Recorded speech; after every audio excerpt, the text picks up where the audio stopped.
Hello,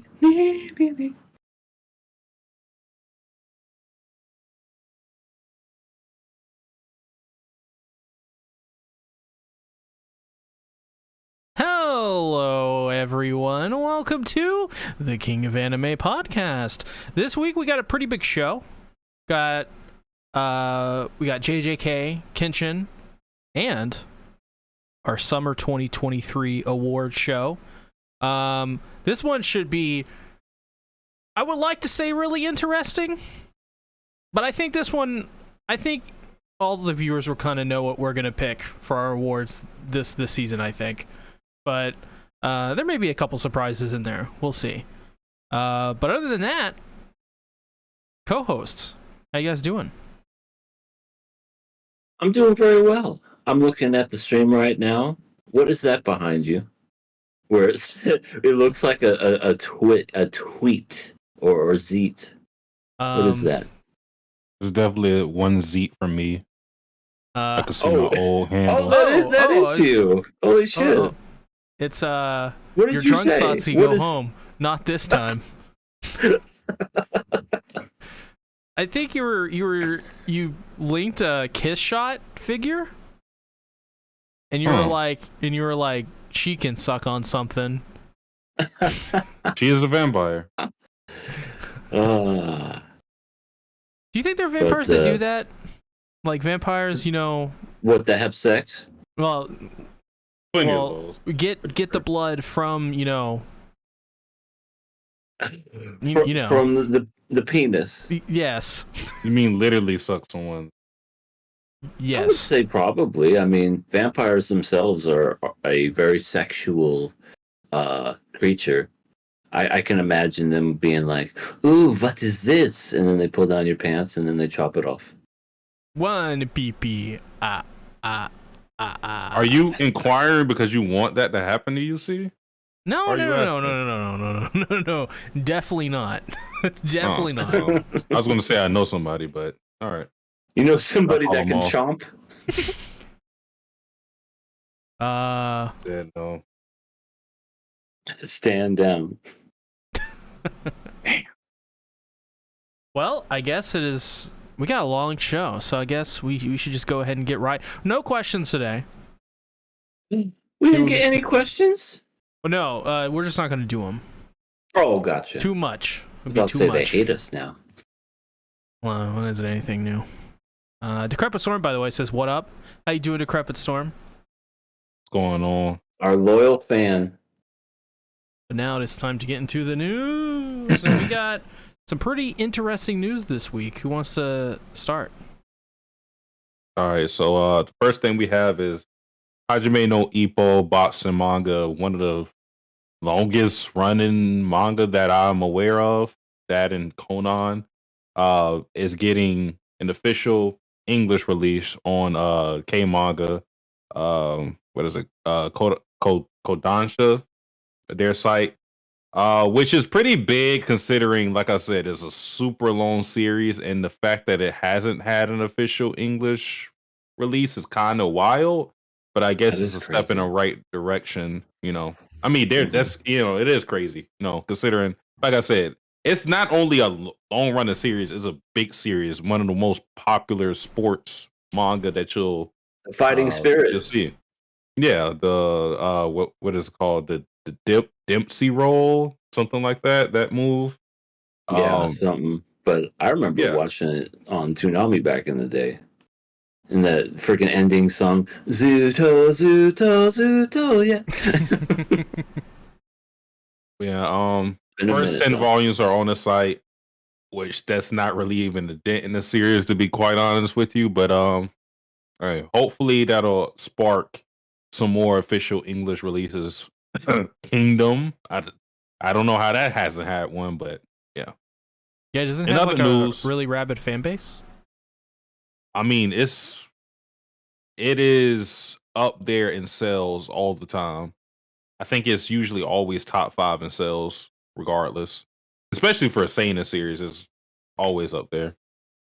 But other than that, big news that means a lot to me, because I'm a big fan of the series. But Yoshihiro Togashi decided to make a Twitter post, which is teasing his return from hiatus. That being Hunter x Hunter, of course. I forgot what he said in the tweet exactly, but I mean, he did this before where he was showing off not even really sketches. I can't really describe. You have to see it for yourself to see what I'm talking about, because it's not really a sketch or any storyboards. It'll just be like a pencil and then him saying a number, like it'll just be like 1 out of 18. And then all the fans will be, you know, excited and hyped up. But Panel like numbers. I said, he did this last time, so the numbers, what do they mean, Mason? Yeah. Yeah. Oh, sorry. Continue. No, that's it. I'm trying to get back into Hunter x Hunter right now, believe it or not. I wanted to go back this week because I had like a bunch of old Hunter x Hunter videos, so I was like, you know, it'd be really interesting if I went back and I redid those because I still have all the old scripts.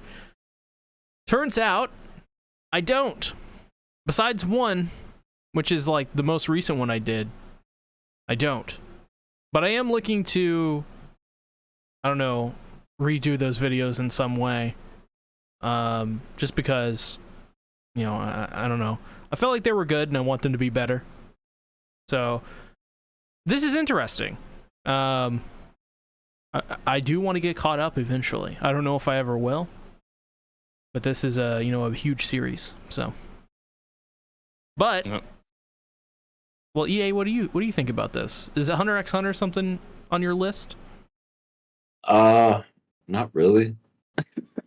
I mean, I know that it's regarded as being really good.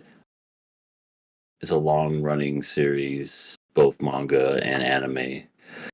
I might give it a shot one of these days. Maybe Sasuke will have to sit down and force me, strap me to a chair, peel my eyes back to see it. But, I mean, eventually one of these days. Not me, but I know my son is really into it, surprisingly. Oh. He's a fan. So, that will turn up in his favor. Yeah. You should do like Hunter x Hunter content, and you could be like, look here, son. Look how cool I am. Yeah. Totally not know what I'm talking about and just be like, we are talking about Gon and this other person and the one that looks like a clown. You watched the 1999 version? Oh, God. Yeah, watch the 90s version so I could totally be on everybody's, favorite must-watch list. It's like, this guy's watching the best reference ever. Let's just totally get in on this. QRW6 says lack of consistency makes it hard for me to get back to the manga. Yeah, I feel you on that one. That was the same way with me with Berserk until they, started releasing them regularly, somewhat again. But yeah, the last news topic we have today is, I guess, the biggest one. I have news too. Oh, you do? Uh-oh. You can. I forgot to write it down, but it was just something that I found out today. It's not really. Oh God, I almost overfilled that. It's not anime related, but it's something that I personally thought was really, really neat, and I just discovered it today. So, do you guys know the game Star Fox? Yeah. Do a barrel roll. You don't know Star Fox? 64 where they're flying in the planes and it's a fox and all these other ones. Do a barrel roll. Yeah. No? No, yeah, I do. Yeah. I was asking Sasuke. Oh. Okay. No worries. I guess this is just going to be me nerding out then. So, do you also remember the game they made after Star Fox 64, Star Fox Adventures, where it had to deal with dinosaurs and everything on that planet? I never played that one. The GameCube one? Yeah, I didn't even know there was a GameCube Star Fox. Wow. Okay. God, I'm really dating myself. Anyway, I'll just make this really short. There's a guy, and you can find it on YouTube, that's making a fan-made game called Star Fox Event Horizon.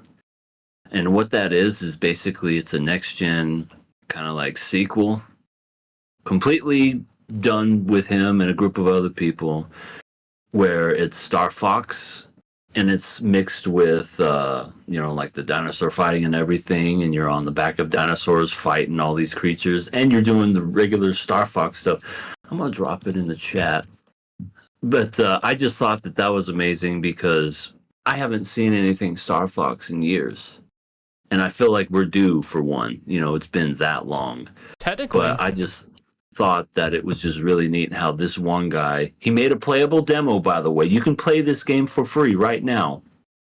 And let me have to do that. It's a brand new Star Fox game.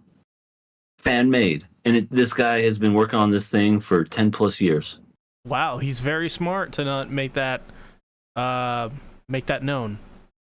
But I'm gonna check that out. That's really interesting. Yeah. I just thought that was something that was neat. I found that out today because I love me some Star Fox. Like, I think that's some of my favorite stuff. Like N64, I have that dual barrel roll and just the really cool feature that you just fly up and down, all that stuff. And then the GameCube game, Star Fox Adventures, I feel like is very underrated. It's a really fun game that I feel like needs to get an update too. Didn't they release on the Nintendo the SNES Mini an unreleased Star Fox game? I think so. It was only released in Japan, but for the Super Nintendo, and it being like the first time ever with 3D graphics and stuff, it was mostly just like polygons and stuff. It looked really, really good. And I remember playing that one too. Like, not the sequel because there was a Star Fox 2, but the original Star Fox. I know. Super nerdy stuff. So, yeah, that's what I discovered today, and I thought that was really, really neat. Definitely check it out, and I'll actually link that in the regular chat. I'm sure he would want people to go over and check that out. Yep. My news is a pretty big one. Mappa once again has been exposed for a lot of the bad practices over Jujutsu. Really everything that they've done in the last 4 or 5 years, but Jujutsu Kaisen Season 2 in particular. There's a Reddit post where somebody said, the Reddit post is titled, Mappa Studio asked animators to sign NDAs, not divulge information about Jujutsu Kaisen Season 2 bad production. Animators in response unveiled the truth about the hellish production of the new season. And some of these statements are pretty crazy. One of them said, I have nothing to lose, so if you want to take me to court for complaining, I'll take it. If you're going to make a mess, ask for a supervisor and fix it. Another one said, the place I'm at now is a basic mess and not very good, so if you want to do your best, don't get involved. If you want to do things properly and get paid, this might be a good place for you. While it's a mess, it's also a good place for newcomers to come and make a name for themselves because there are opportunities lying around and they're doing some high-profile work. But if you want to have your work respected, it's better to not get involved. Another one said, silencing the staff from talking about how atrocious the work conditions are is comically evil. I don't care at this point because yes, the schedule is beyond terrible. The fact that work gets done at all with any level of competency is incredible. I will not compromise my health for work that won't even cover all of my rent, let alone any other expenses. My main job and my overall well-being mean more to me than the fear of being blacklisted. Wow. Another said, really terrible situation right now. I wish schedules could be more feasible human for the staff. I guess more feasibly fair human, I guess. There's just a whole Twitter thread of basically just Mappa being basically just raked through the coals, or raked across the coals, I should say, about, what's going on with JJK Season 2. We do know that final season part 3 of AOT, like, if you guys saw behind the scenes footage and the production of that, the director has these huge bags under his eyes, like huge. And he talked about how he was getting like basically no sleep for days on time. Just constantly, literally working, sitting at his desk working. And this is like kind of Mappa's. It's really their business model. Really is what they want to do. Is they want to just take on.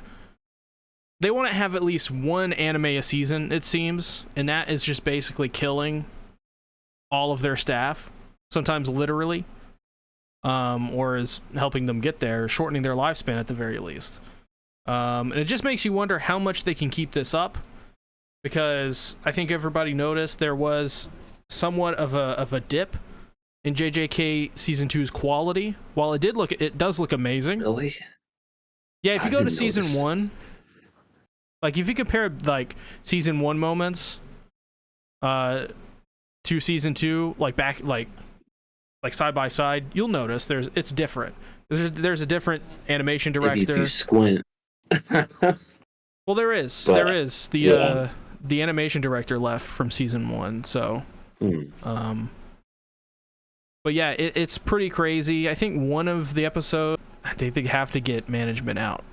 I think management is ruining this studio, and they're just churning out people, not even caring at this point.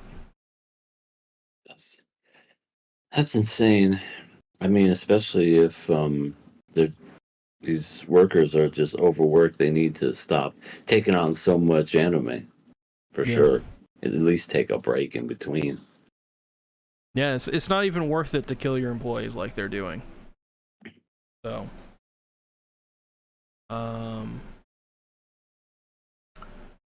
QRW6 said Mappa is running like a black company. Sad. Left Madhouse to go to Mappa and realizing they're having a lot to handle. Decrepit Storm says doesn't look so good. So yeah, just really unfortunate stuff. So we'll see where that leads to. I imagine nothing really good. But we should talk about something good. Rurouni Kenshin, episode 13. Oh, I thought you were about to say Raging Hormones. I mean, that too. That's fucking lit, yo. That's litty like a titty. Oh, no. Not Please, again. Please. That's not... How do you consider that to be Raging Hormones? Talking like a child. Listen. You ever had a glizzy before? I need C to not have the internet anymore. He needs to learn what these words mean and how to use them properly before. You know, you have to have a license to drive. You need to have a license to speak new words. What? Yeah, just Twitter for maybe like 5 minutes and that's it, please. Listen. Or X. Yes. Listen. You guys, you just don't get it. Glizzies are the best. I love them. I love my glizzies. I wish I could be bathed in glizzies. I wish there was I wish I had a bathtub. QRW6, Decrepit, any one of you can clip just this, full please. of them. And Use I it don't know what you're against talking him. about. like Me Scrooge, neither. like you know Scrooge, like when he jumps into the pile of McDuck. money. I want that to be Hello, me, but Dan. with glizzies. Hello, Danitas Media. Dan, C Tactics hello. has lost his mind. He's talking about jumping into a vat of jizz. I mean, what? Glizzies. Basically. What do you mean? Hot dogs, you guys. Hot dogs. There's a difference. So yeah, this episode of Rurouni Kenshin. What did you guys think about this one? I thought this was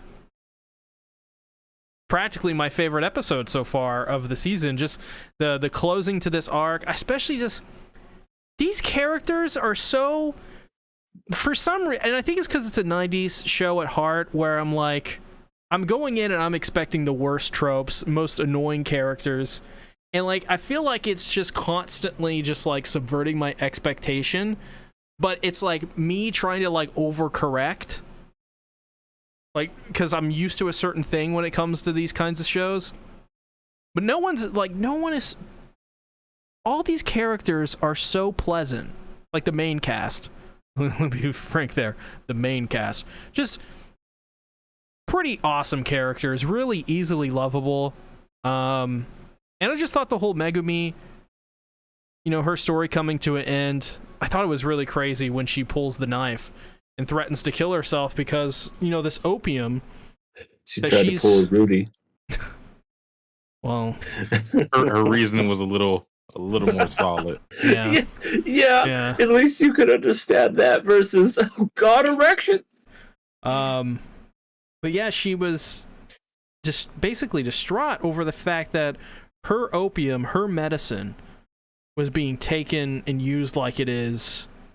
And honestly, it's kind of crazy how this episode that's based off a 90s anime that is based off a 90s manga that is in the Edo period of Japan has a somewhat relatable storyline to today. Like, we don't have an opium crisis, but we have a drug crisis in America. And we have a glizzy crisis. What do you mean? There's no... I was thinking it, then you said it, Sasuke. Glizzies are great. You don't even know. But yeah, I just, not that it's like intentionally related, but I just thought it was very funny how all that lined up, where we can kind of like relate to that a little bit. Maybe not through opium, but just through drugs in general. Prescription drugs, mostly. Yeah, what did you guys think of this episode? I thought it was a nice conclusion to the arc. We got to see that the one guy is not bulletproof, and when he dies, he just stands in the same exact position. He doesn't even fall over. He's really tough. He T-poses like in Cyberpunk.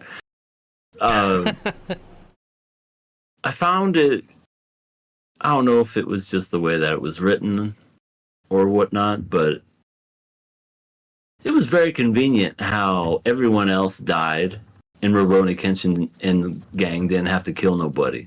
It was just like, you have been defeated. I will not fight you. And then Mr. decides to kill everybody. And I'm like, oh, that's mighty convenient. They had memories and were friends and everything. Sneak attack from Beer Belly, by the way, where it's like, we're going to kill this mother. And then they just completely die. He tries to throw a fucking paperclip at him. And I'm like, right. He's like, I got this paperclip with your name on it. And then just dies. That part made me laugh. And the scene later made me laugh too. But yeah, overall, I enjoyed it. It did have a little bit of conveniences, but wasn't too much to make me like hate it. I thought overall it was enjoyable. And I think we have Kaoru declaring her love by making a sign that says no female foxes. Dude, that was the best part. That was. She's just standing there with a sign, picketing, like the writer's strike and everything, just like, no foxes, no female fox. Wait, you have it written down. No female foxes allowed entry. Yeah. I love moments before that as well, when Megumi to Kenshin is like, Kenshin, if you ever get tired of Kaoru, I could be your companion anytime. And I was like, this is just Satsuki's dream right here. What don't I have her? Yeah, I have, because I have the characters' names, and I have the description. My description for Megami is just my doctor wife. Yeah, she got to keep her job and not go to jail. She is now the town doctor. Good for her. I'm happy that she has to. She was going to take responsibility and go to jail, and then Kenshin was like, I didn't see anything. Right, guys? Nope. She's innocent. Yeah, that was that solves that. That was like a feel good ending to like an Uncharted game or something. That's what it felt like. Yeah. Yeah, yeah, it did. It was just one of those. Well, and you know the detective like knows you're in on it, but because the bad guy died anyway, they were just like, well, I think it's case closed, and they put on their shades and everything. It's like, wait, what do you? Nope, that's it. Yeah. Case closed. I mean, the guy made Conryu made himself way too obviously evil for them to even think that somebody else had, or they were the ultimate mastermind in doing all of this opium stuff. Because, oh my god, his English again.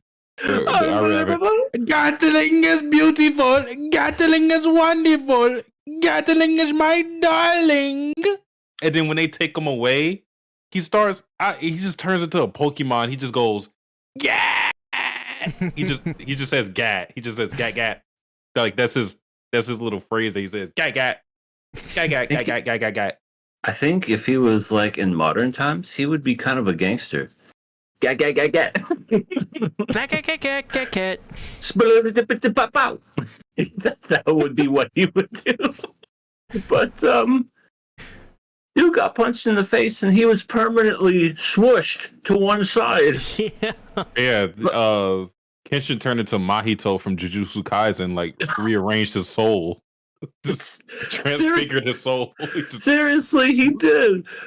And then we was like his hands behind his back in, taking it away and everything, still with the sideways face, just no, it was her.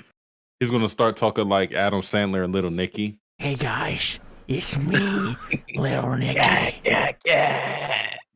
My favorite thing to do is because in Cyberpunk, you know, there's Adam Smasher. Oh god. He says a line in Cyberpunk where he says, "You look like a fuckable meat, are you?" And we have a joke in my Discord server where it's Little Nicky as Adam Smasher, because Adam Sandler and Adam Smasher, Right. And we just go, "Hey guys, you look like a fuckable meat, are you?" You eat the chicken and you slip it down your throat hole. I remember that part, and then like he's teaching the demons how to eat Popeye's chicken because Popeye's chicken is the shiznit, and it really is. It's and the then shiznit. One of them eats a rabbit, I think, and he goes, "No, not you!" And then like he tries to put the ear back on and pet it like it's a stupid movie, but I love it. Danotaz Media said, "Did the animation get any better?" I'd say it's just been consistently. Yeah, like, I think where it's been it's pretty at. good. It doesn't look terrible. I mean, I can't complain about it. I mean, it doesn't. It's not an eyesore or anything. It's like a huge budget. It's got like a decent budget. It's serviceable for sure. I mean, It's I get the animation being an important thing because it's a fighting series, so that is going to be an emphasis for certain scenes. But I don't think I've had too many complaints with the animation.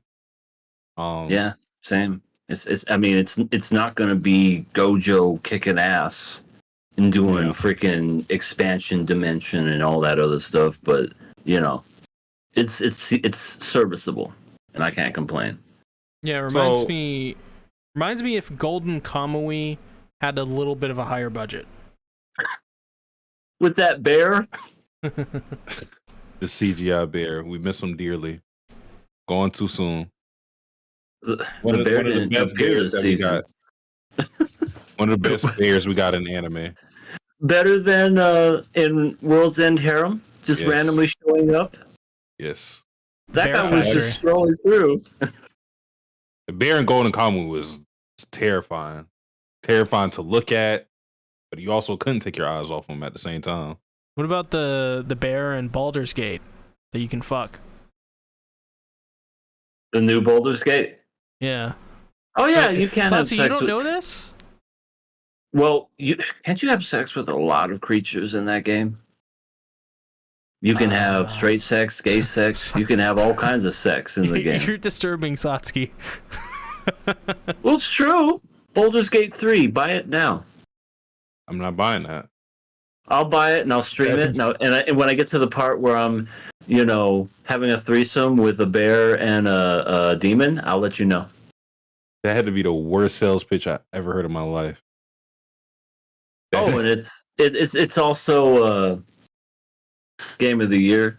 Look at it, 10 out of 10. Is it because of the bear, or is it because... It's because you get to have a detachable penis. I mean, sign me up. That's Hey, what the man, now you future's sold for. me. Yeah. You can have boobs and no penis, and you can have a penis and no boobs, and you can have all kinds of things, and it's great. Wait, what am I saying?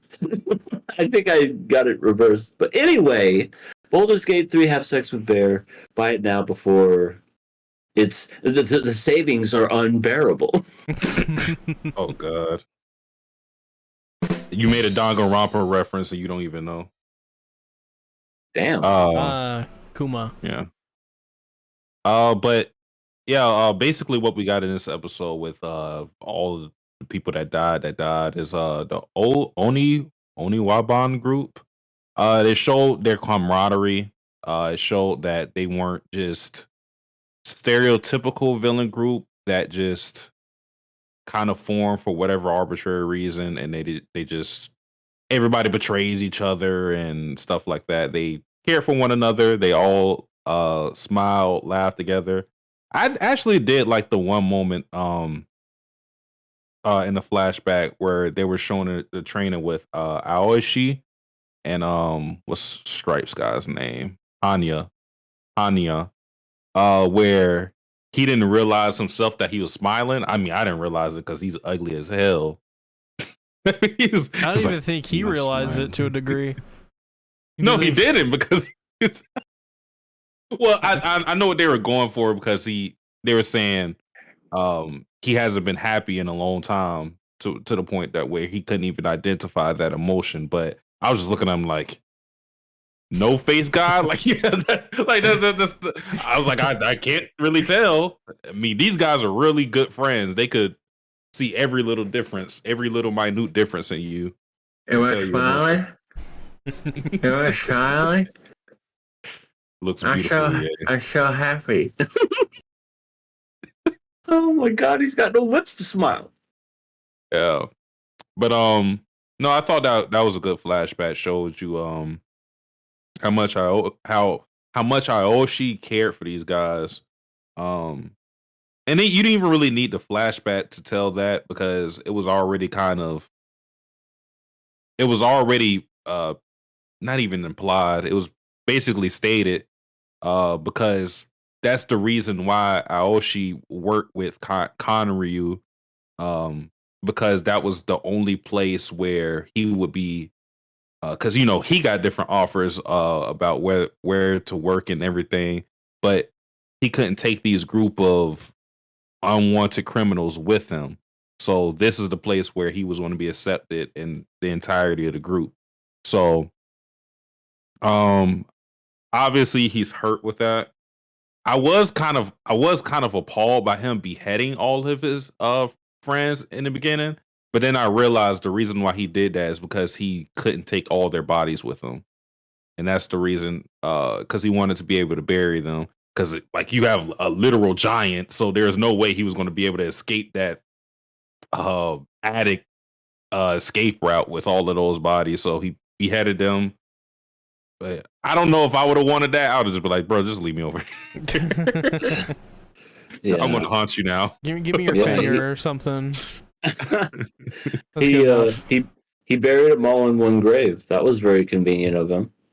They're just all like sitting there. No, I'm kidding. I don't know if that's what happened, but yeah, that was like one of them was like, "I could have lived, you bastard! You killed me." The one goes away. Wait, I'm still alive. No, you're practically dead.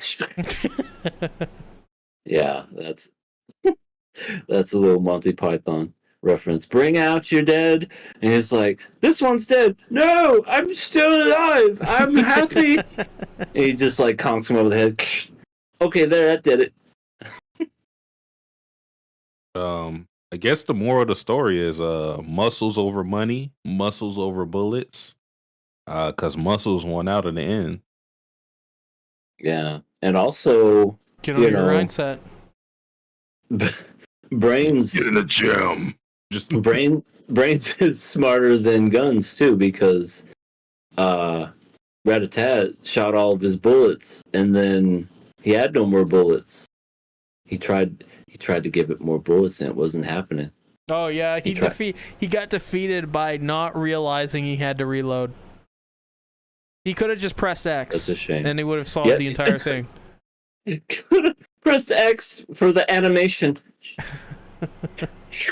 And then that would have been it. But nope, he decided to hug it because it was, first of all, it just shot all those bullets and it was extremely hot. So I'm surprised he didn't get no like burns either. But yeah, it was a wonderful defeat. It wasn't quite how we imagined it with Megumin coming in with the final blow, but Yeah. I'm still happy for her character overall. Because she faced up to the consequences of her actions. She was going to go to jail, but instead of going to jail, she got a second chance at life, and that's all that I could ask for. That's great. Yeah, I especially like when there's two things. I especially like the fact that with Kaoru atoning, or not Kaoru, Megumin atoning for what she did in the past, they related that to Kenshin and his time as the Batosai, and with all the people that he killed, and how he basically said, the current me today uses his sword to protect people, and that's how I atone for all the people I murdered, because I can't bring those people back.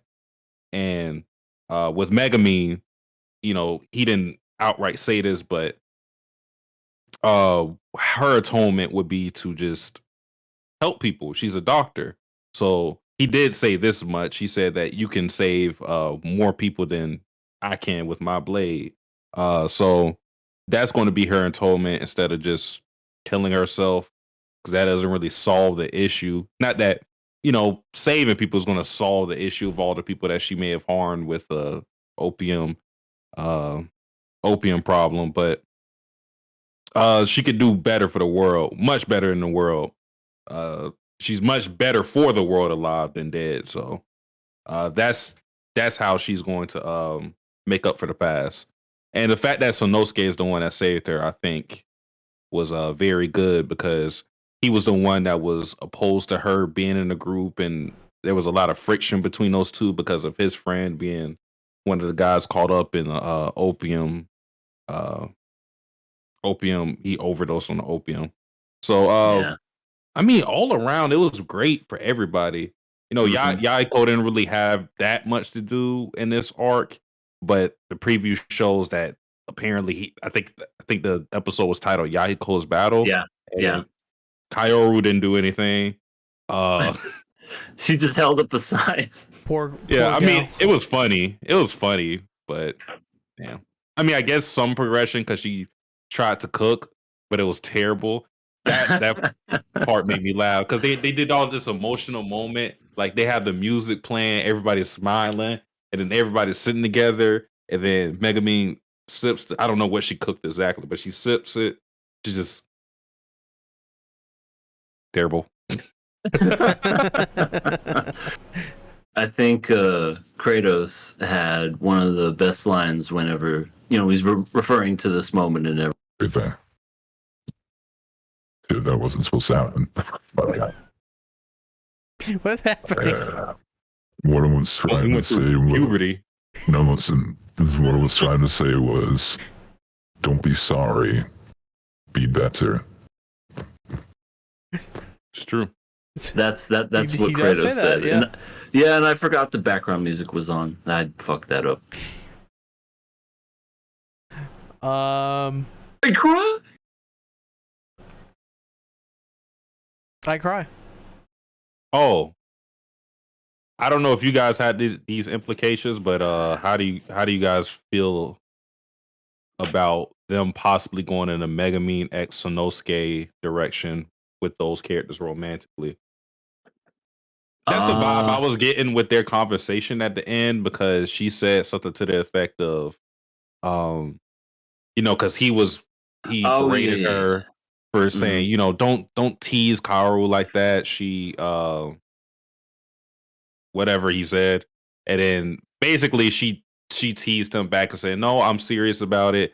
If you want me to see you as a partner, be as great as a man as Kenshin is," something like that. So yeah, I could definitely see it happening, because we know Kenshin and her, that's not going to be a thing. I mean, what if it is? What if they just threw the swerve out and all of a sudden Kenshin X Megumin, the cuckening happens, She, but I guess to answer your question, I did kind of see that.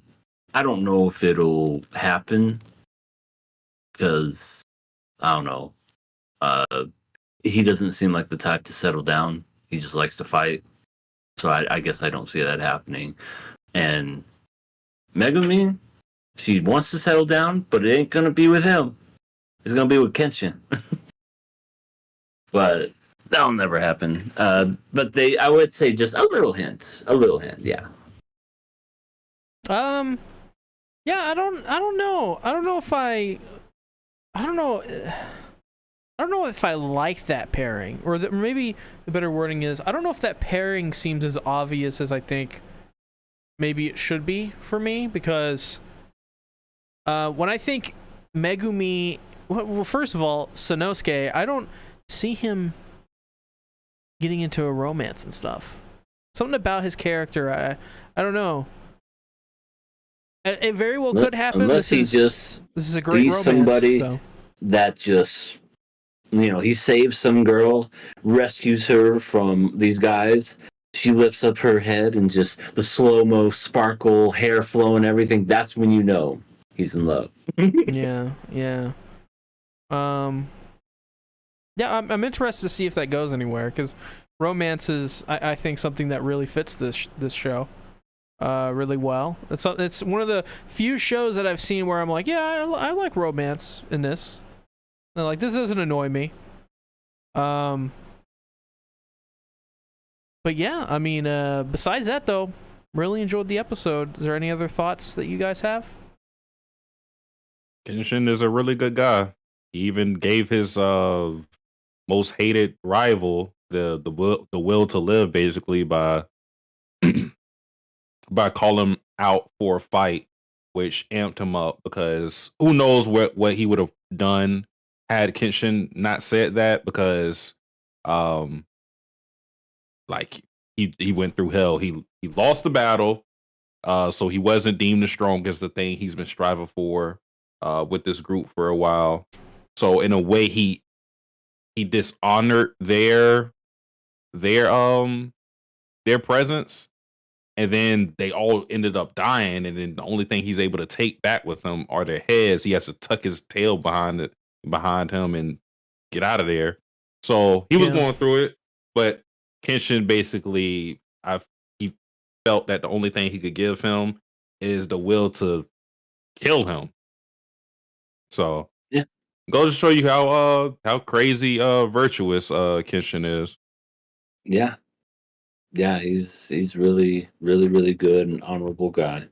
The after credits was nothing more than just a burial scene with an old guy walking in the woods going, "Hey, don't go there. Where are you going? Hey, that's the Forbidden Forest." It's going to turn out to be Shrek's swamp.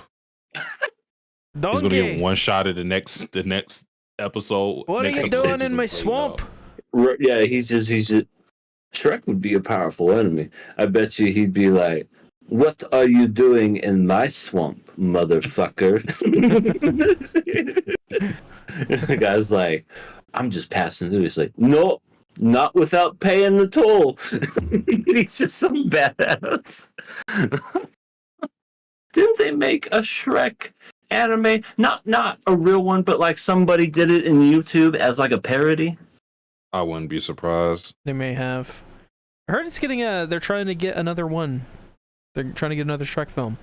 Yeah, after the success of the Puss in Boots movie. Oh yeah. Even though they said that the fourth one was going to be the last one, it's never the last one. It's Bro, never the last one. I'm not even gonna lie, dude. Even when they say it's the last one, it's not the last one. I'd jump on Shrek 5 immediately.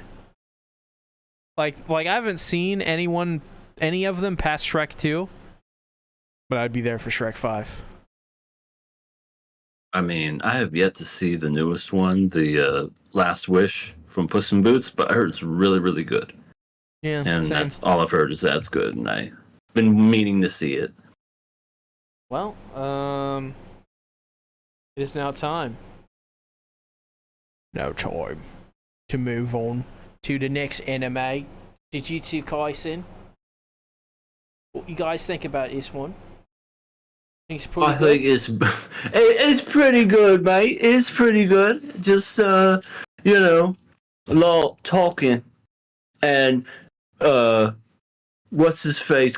Pseudo Ghetto dropped the box like a fucking idiot. Like a bloody wanker. Bloody bloke. Yes, and Gojo inside the box is just chilling like he's not about to die or something. Oh my God. Did you see that? He's literally just, without a care in the world, just arms back, everything going, yeah, all these bones are gonna kill me. He needs a fidget spinner. He really does. I mean, the fact that they trapped him, I was like, okay, well now that's a bad thing.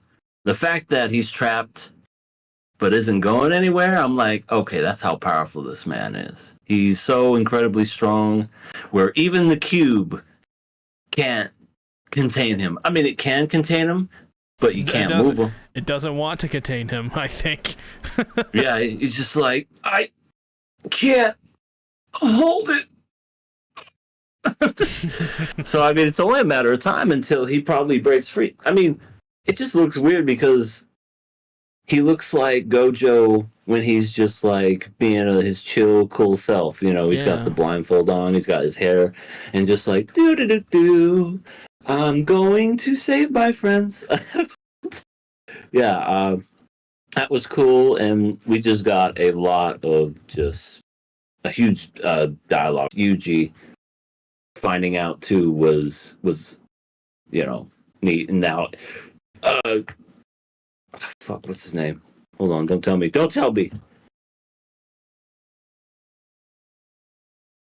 Okay, I forgot. Who's the guy with the glasses? Nanami?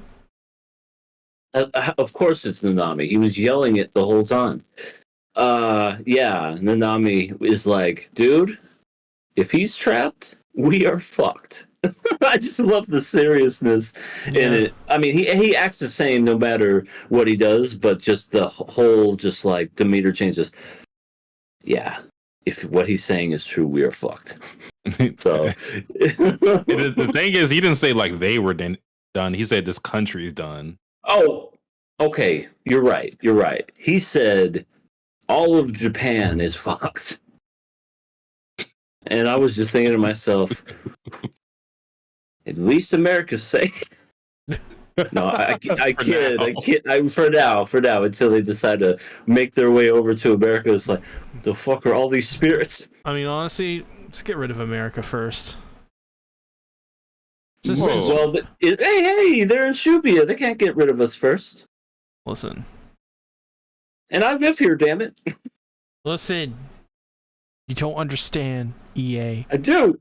Okay, what do I understand? We've gone on for too long. We're too powerful. Who is? We are? We. Like the three of us? We are too strong. We're out of control. I don't know what I'm saying. Strong. Yeah. I'm going to do some push-ups to show how strong I am. 1. Decrepit Storm said, "See, when's the review happening for Shrek?" They keep wanting a podcast. I mean, if this video gets 100 likes, this video, see, this that's podcast, not gonna happen. If this podcast gets 10 likes, that's That's more doable. All the more Get reason all your to alt share it. accounts ready. All the reason to share it.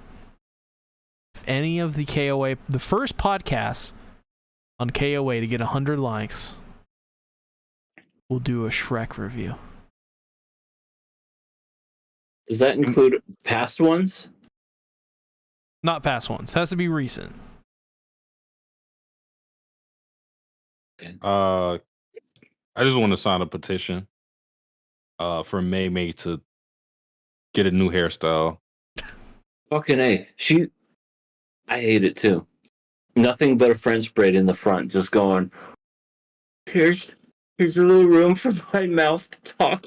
Yeah, I probably wouldn't hate the hairstyle if it just did the classic cover up. Right, just to the side. Yeah, just the covering the eye, one of the eye bang or something like that. But she literally has a thing covering her entire face, and I don't understand how she sees. She sees through the power of incest. Maybe it's the crows. I don't know, but I feel like she reminds me of like those shaggy dogs that just have the fur and everything in their face, and you're just like, how do you even see? That's her, but with incest.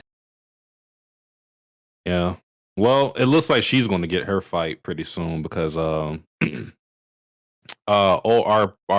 good friend Mekumaru gave us the plan, told us what was going on with Gojo. So Yuji was tasked with informing everybody. And real quick before you, Mekumaru said that he died, but he was Okay, I was right then.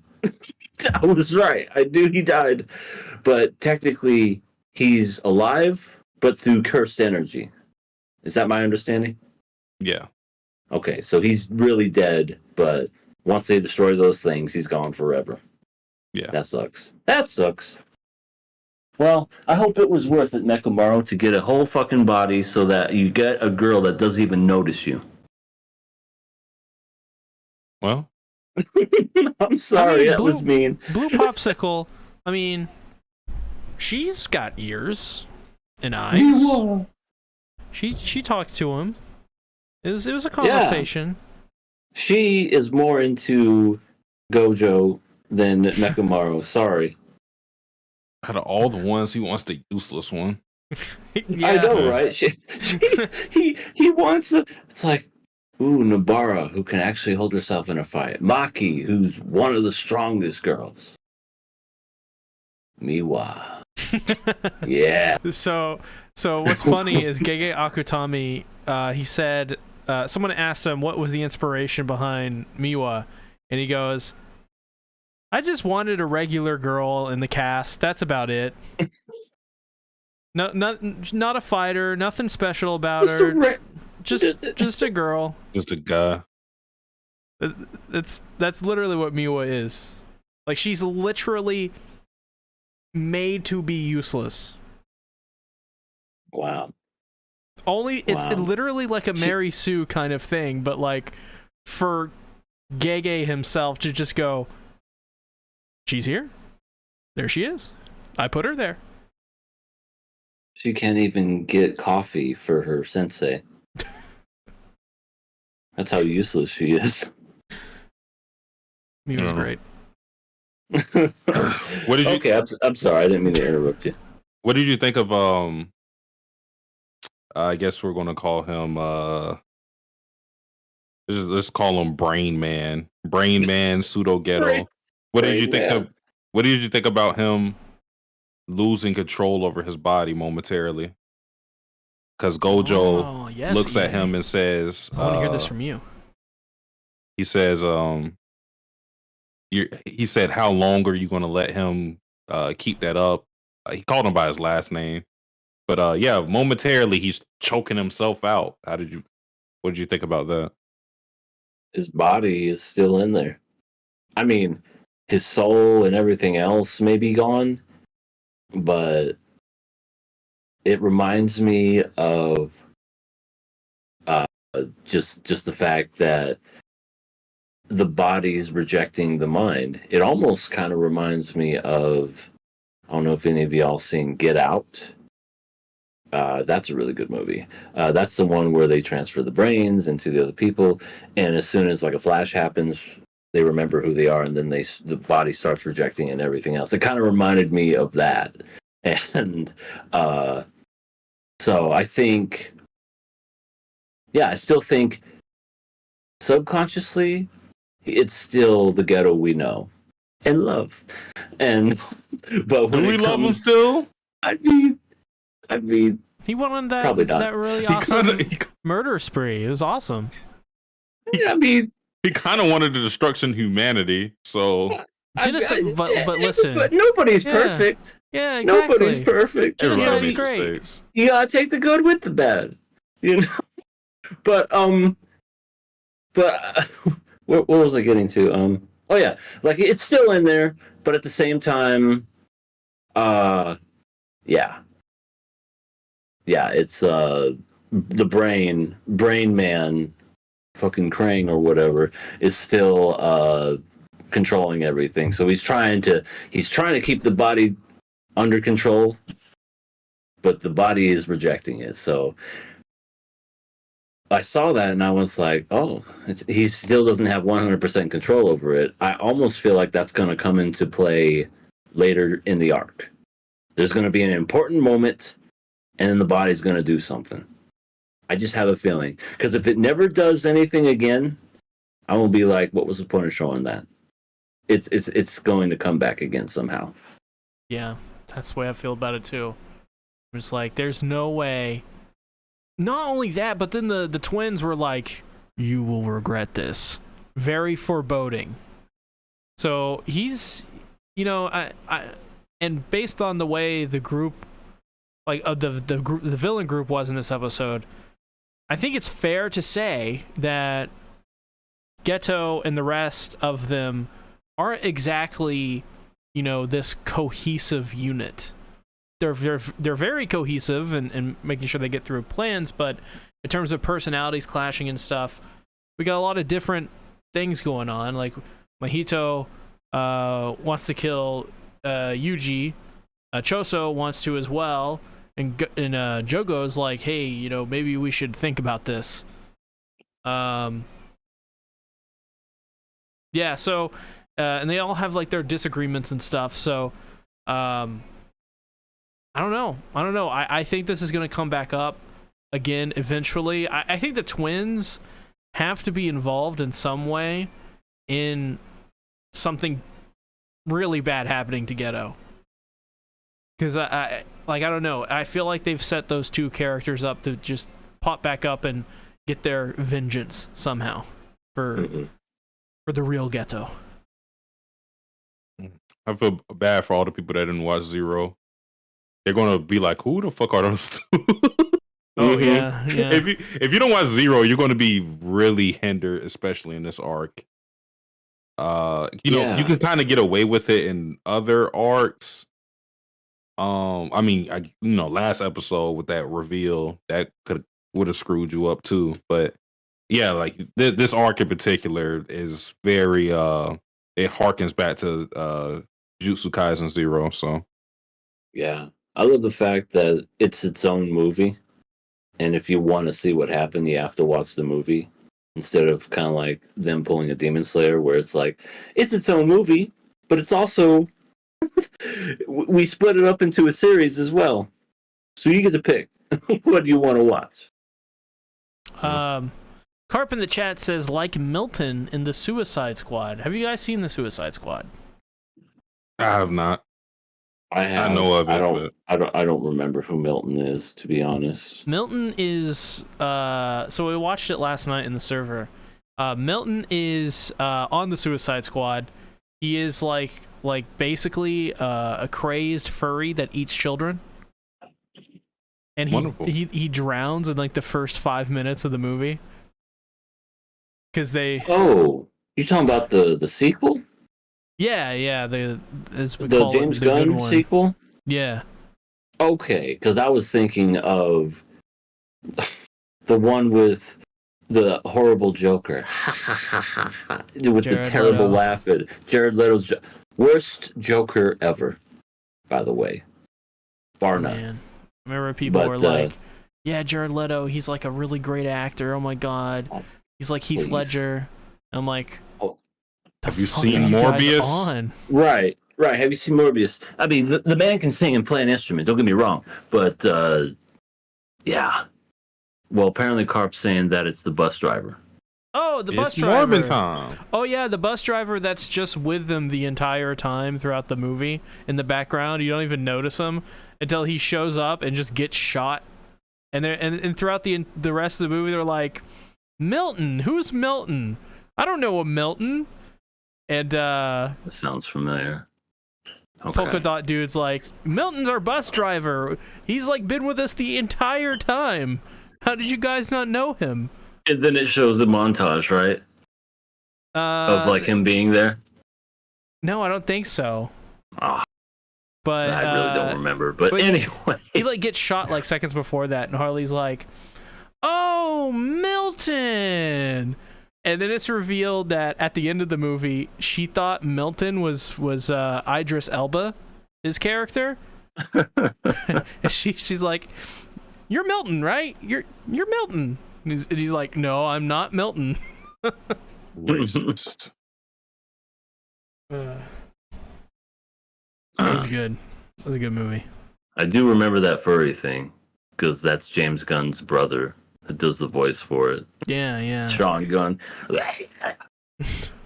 doesn't even talk; it just makes noises.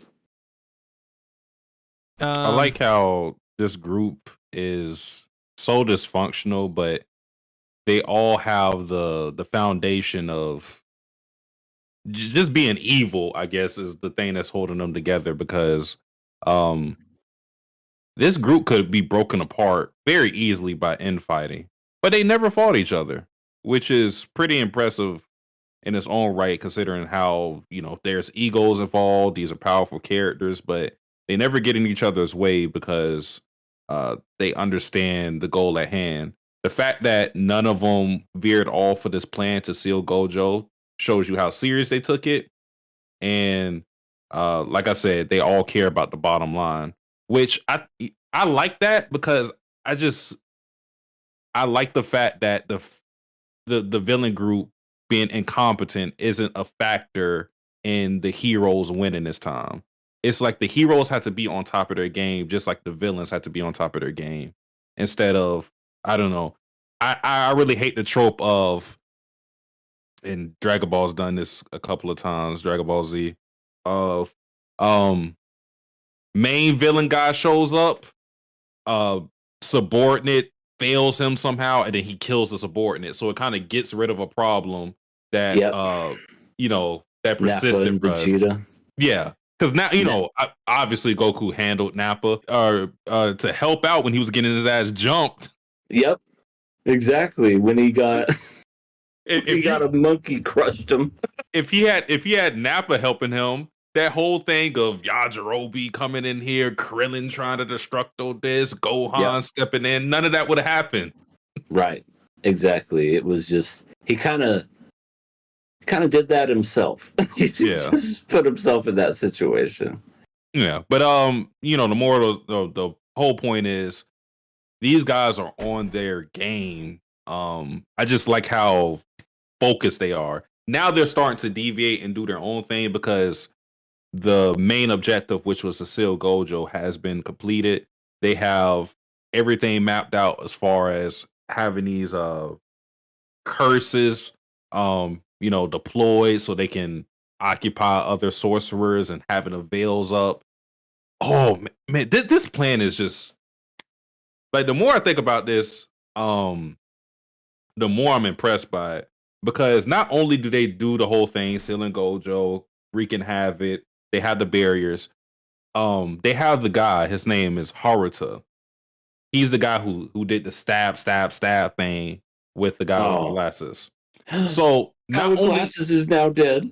Rest in peace. Glasses. He was there in season 1. Yeah. He was always there to call people and wear a suit. Yeah, I mean, he's not really. We don't really care about him. No, but he had a family probably. Yeah. So he's one of the windows, and what they do is they can also see curses. They can communicate with the other sorcerers. So they're able to go in and out of these places, and because while a sorcerer may be occupied, they can tell them what's going on here because they can't use their cell phones. So they're important for communication. And they were trying to Ghetto and the rest of them were trying to make sure that they didn't know that Gojo was sealed. Because if they all came in that subway, then they would have all just got slaughtered. They could have picked them off one by one. But Mekumaru does his thing and Yuji yells out, "Nah, man!" And now they know. But I mean, solid plan though. Solid plan. Mm-hmm. Yuji's really good at screaming. He was screaming on that rooftop, and I can't imagine. It's probably cold up there too. Just screaming for like 10 minutes. He has a lot of energy. Yeah, and the guy was just like, "We hear you, man. Stop. Shut the fuck up." Somebody in the apartment. Yeah, right, exactly. They're like, "Do you know what time it is?" It's like, do you understand you're about to die if you don't do something? I feel like there has to be somebody like that because not everybody would have went outside and was celebrating Halloween. There had to be somebody just cooped up in the house like, what the fuck is going on? There's probably people that are in that bubble that are passed out asleep, don't even know what the fuck's going on. Yeah. Think about it too, because this I don't even think it's been an hour since things have happened. The whole thing of Gojo being sealed happened very quickly. Very quickly. Yeah, and people are still frozen. People are still whatever. So I wonder what's going to happen to those people once everything unfreezes, then just out of nowhere. Did we just see a bunch of people die and now everything's... What the fuck just happened? There was people here, now they're all gone. I'm never drinking again. That's what So, how do you feel about Jogo's, I guess, philosophy versus Mahito? Because they have their little spat in, because Jogo wants to revive Sukuna, and I do like this about Jogo. He takes away the pride of being a curse because he's super powerful, and he knows it. But he's willing to throw that aside. He's willing to die for his cause, to where he's like, if we bring back Sukuna, that's all I care about, because Sukuna could end up killing us. We don't even know if Sukuna is going to follow our plan, but we are curses, and we don't have the same, I guess, we don't cling on to life the way humans would. And then Mahito is, different, where he's just like, he just gives into his base desires. I don't know. I thought it was interesting. I mean, Gojo does have... I said Gojo. Jogo has a point of wanting to bring back Sukuna. I mean, but at the same time, he is also right. You don't know if he's going to be on their side or not, because I feel like the time when Sukuna took over Itadori's body, he was killing other demons and curses and everything. He didn't even care. He just wanted to live. He's just like taking care of business and whatnot. But he did kill sorcerers too, or tried to. Like, he fought Megumin for a little bit. That is a risk, and especially if you get a fully revived Sukuna, he's the strongest. He's basically their Gojo. So, I mean, he could wipe all of them out like nothing. And I mean, I could see some people trying to give him some lip. Mahito, he'd just snap his neck like nothing. Shut up, Stitch Boy. Seriously, he'd be like, "Are you going to bow to me?" Because Sukuna seems like that type of person where he's just like, either praise him or die. And he's just like, "Are you going to bow down?" Nope. Any other people? Anyone else? Yeah. Oh, you guys follow me? Cool. let's go fuck shit up. So, it's an interesting tactic, but I mean, even if Itadori dies, Sukuna comes back anyway. So, Okay, so they have a whole bet on whether on who finds Yuji 1st, and based on that, one character, Chozo wants to fight him, Mahito wants to fight him, and Jogo wants to feed him the fingers to bring back Sukuna. Which do you think happens? Itadori has too much heat. They're gonna want to fight him. Yeah, because I don't really see all three of them happening, considering how powerful these guys are. Because Mahito catching them, if they do like a 1-on-1 or something, it's going to look pretty bad. Yeah, they're gonna fight him. There's gonna be no feeding him, and if they do give him some fingers, it'll be the bird. No, I'm kidding. It'll be. I mean, he is technically eating these fingers, but how many total fingers was there? 20? 20. Because he had 4 arms. I remember them saying that. How many has he eaten thus far? A lot. Because I can't remember how many. Because the whole plan, if I remember correctly, was he'll eat all the fingers, and then he's basically going to sacrifice himself and die. Because Gojo's going to kill him. Which, that's a heavy task for anybody. Yeah, I feel like he's going to get the fingers somehow. Heck, maybe Jogo just says, catch! And then he'll just throw it to himself. Like Sensu Bean. Sensu Bean! Just throws it. Because he's going to have to get them one way or another. So he's going to get the fingers, and then he's going to fight.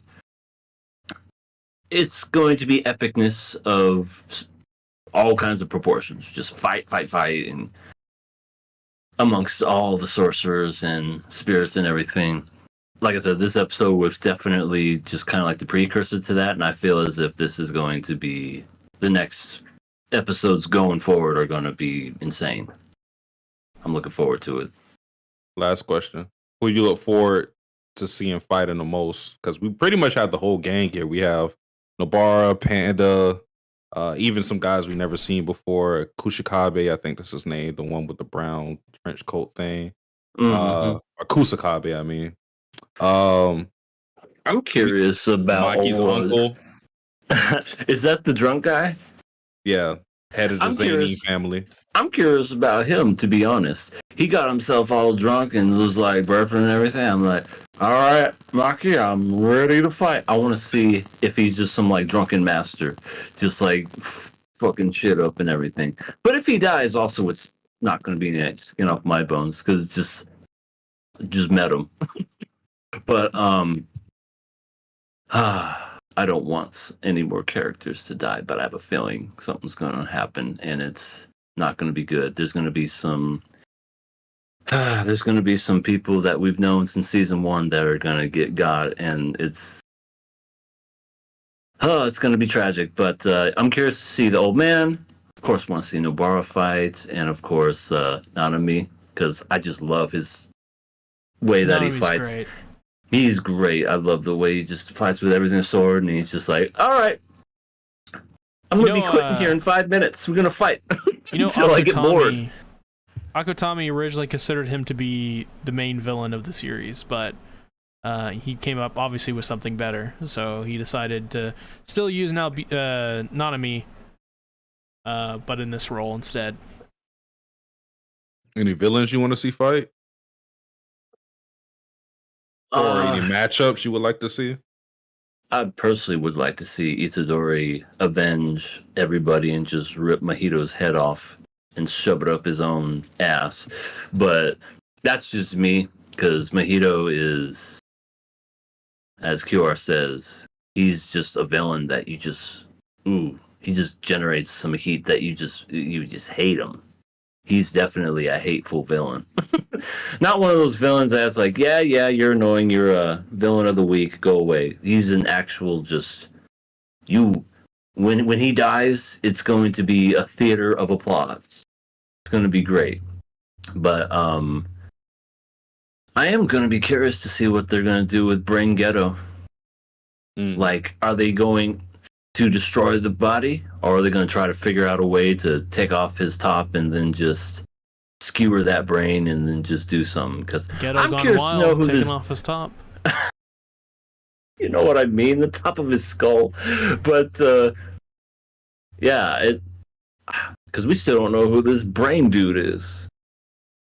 Hard person to beat when considering that we already knew from the flashback how strong Geto was, and this guy maintains Geto's powers, and we don't know if he has, more power stacked on that, Right? or if he has a crazy amount of curses, because he probably has all of Geto's inventory. And even if he didn't, he would be able to collect them over the course of time. It's been years, so a year. Yeah, it's crazy.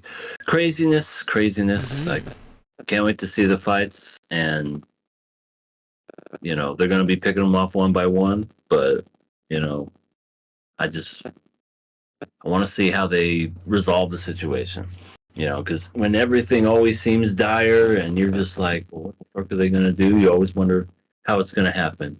Is it going to be through some cheap plot device, or is it going to be reasonable where you're like, oh, cool. They actually defeated him full on. So, yeah, looking forward to that. Well, let's now go ahead. Let's jump into it. We got it. The Summer 2023 Awards. Yes, thank you very much for the golf clap there. Happy Madison. I appreciate it. So if you're not familiar with, I haven't done an award show in forever for me. It's been like 6 months or something like that. So this is all foreign to me. It's like all fresh again.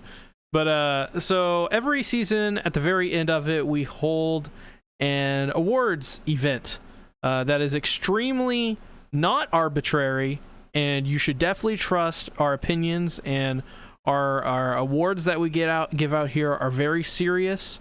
We had a Halle Berry show up for one of them. She gave an incredible speech. We had another one where Brock Lesnar showed up and he danced for us. So the KOA Awards is that man can dance. He can dance, and you never think it, but he's a dancer. He's got them tapping away with them dancing feet. Let me tell you. So we have like a bunch of nominations and categories, and we'll just go through them and cycle through them. So with that out of the way, let's start with our first award. Always a good one to start with, and that is the best written female character / waifu, because of course we got to put the waifu in there. So I guess it'll start first with Sansuke, and then we'll go to EA, and then me. And these are our nominations. What's funny is I don't know Satsuki's, because Satsuki didn't type any of his in, so he's I don't know the mine. one. Oh shit, he's deciding. We're all in we're all real time. confused. I mean, considering what we watched, which was Jujutsu Kaisen, Kenshin, and Zom 100, I'm not picking anyone from Zom 100. And I don't think there's anybody in Jujutsu Kaisen I would pick, because yeah. I thought you wanted to put Mei through the bed. Yeah, but that has nothing to do with anything. Well, they're not related, so she wouldn't be into it. Yeah. Oh, right. She's more into more of the lineage. Yeah. Oh, well, something's gonna happen. Oh. Oh my god. Does this do it for you, Mei? I can't see shit. Oh, baby, is that you? Any means possible. But I mean, I guess I just gotta go Megami, just like everybody else. Yeah, we all voted Megumi. It's kind of hard not to, honestly. I couldn't think of any other female character. I was thinking of that too. I was seriously looking. I was like, there wasn't really any female ones that I saw. Now there could be other shows that they had really good waifus, but when it comes to what we saw, there really wasn't much. Nobody from Rent a Girlfriend? Yeah. No one from Rent a fucking Girlfriend. Okay. I mean, well, the grandma dying. There, she gets the award for being best death. Well, how about this? Decrepit Storm and Carp both bring up Matensei. They say Decrepit Storm says give it to Sylphie. Carp says Ellie Nalise. Oh my god! I forgot she was a character. You insult us. I blocked that from my mind. I'm not gonna lie to you. Dude, she's horrible. She's horrible. Oh well, yeah. QRW6 says JJK girls lack screen time. Yeah, that's a whole thing that's always brought up with Gege. He doesn't seem to feature his female characters as prominently as some people say. Is that an issue for you guys? Stuff like that isn't an issue for me unless there is. I don't need the female characters to have equal amount of time as the male characters. All I'm asking is that they have the same importance level of writing. Not necessarily even importance. It's just same attention. Yes. You know, just as far as you putting in the effort to make them good characters. Now, if they that's what I mean. If they're noticeably horrible in comparison to their male counterparts, yeah, I'm going to have an issue with that. I don't need you to force yourself to make sure. Oh, wait a minute. Yuji had 5 panels here. Give Nobara 5 panels here too. Yeah. Like I don't need you to do all that. I just want, if Yuji's a good character, I want Nobara to be a good character. I want, everybody to be good characters, of course, but right. Yeah. And I feel the exact same way. And I feel like when it comes to at least this season with Jujutsu Kaisen, we focused on Gero and Gojo's relationship when they were in high school. And then as they grew up into the Shibuya incident. So there wasn't really much time to delve deep into other female characters. It was just mostly on those two, if I'm being honest. But yeah, and Matensei, they're going to get awards, trust me. but female, not just female in general, just any characters in general, fucking god awful. So, I mean, it's just, there really wasn't any that I saw. Now, if there was an anime that I saw, and then maybe I can come back later and be like, oh, well, they were a good character, I could say that. But I didn't, the ones that I saw weren't, other than Megumin. And she was really good for what she was, even though she was in it for, 5 or 6 episodes, I feel like. Yeah. She had a good arc, and that was basically a redemption arc. Essentially, it was, this was what I did.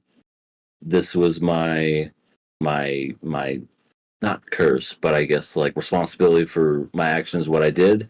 She was going to take it and then just starts a new life. That was well written and very good. I like that. And I've gotten, I don't see it. I don't know. I don't either. Yeah, I don't know what. I mean, like I've I read said, the they entire write. thing. I don't know what he's they done. write good female characters. Nobara is one of my favorite female characters, not just in JJK, but any anime. Yeah, because of the fact that she's sorry, but yeah, I don't see how he's sexist at all. I don't see it either. I don't agree with that criticism. Same thing with Hajime Isayama for Attack on Titan. People called him sexist. In some of my comments. I feel like people just call anybody anything if they don't agree with their stuff just for a reaction. These words that get thrown out anymore, they have no relevancy anymore. They don't. Nobody. You just say whatever. That's what most people do. I mean, raise your hand if you've been called a sexist or racist or whatever tons of times. in your YouTube comments. I was called a misogynist. And all you've done. There you go. See, they called me. I'll never forget when I got called. And mind you, this is me we're talking about. Like a person who is named after a female character. They called me sexist because. Oh yeah, I forgot. It wasn't even because of YouTube, but they took it to my YouTube for whatever reason. I went on Twitter and I gave when it was Twitter, I posted like a tier list of my favorite Game of Thrones characters. And I had Daenerys in like C or something. And one of the followers of the Queen of Dragons saw that and they were not happy with me. Oh damn. They said, got Podrick and B. But you got Daenerys and C. How dare you? It were. I don't know if I still have that comment, but it was just funny. It was like two people that ripped me apart and called me sexist. Yeah. Yeah. I mean, if you're a male and you have an opinion, especially if it's about a woman character or anything women related, you're automatically sexist. You know, for a lot of people, that is the way it is. It's horrible. I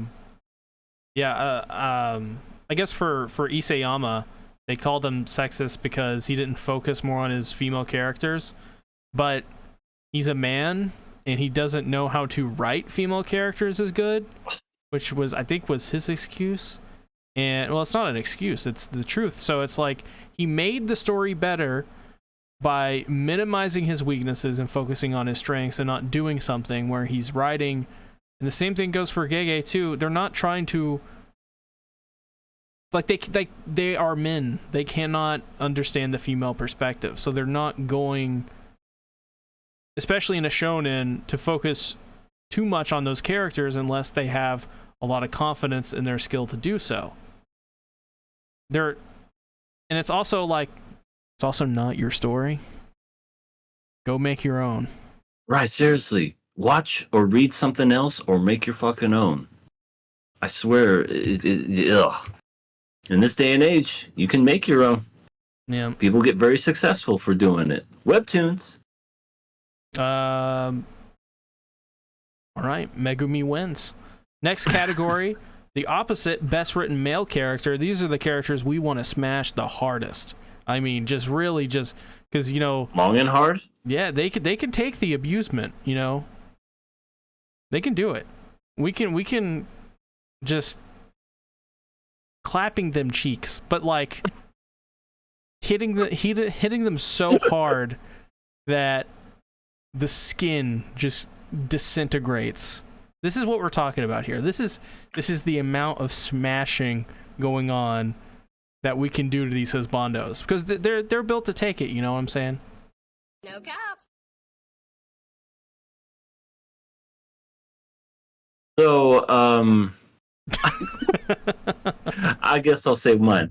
I picked the one, the only, the man, Goju Satoru from JJK. Oh no, I'm sexist for saying this, but no, I think he's just a really good character overall. Like, I've enjoyed Gojo. It just showed he was bad fucking ass this season. You saw how he was in high school. Hell, he was a lady killer back then. Not a literal one, but just teachers wanted to smash, because you were talking about smashing earlier, see? Smashing's great. Yeah. The teacher wanted to smash Gojo. But yeah. I enjoyed him. I can't wait to see more of him later in the year. He definitely let his what is it called? Not arrogance, but he was too overconfident. Like, he didn't think they had a plan, and they certainly had one, and that was kind of his downfall. But I mean, Gojo is the man. When he does the domain expansion and he kills Megumin's dad, makes him holy. So That's it. Yep. No talk of how great of a character he is. Just that He's we're hot. going to fuck him. He's hot. All right. As for me, I'll go in a slightly different direction.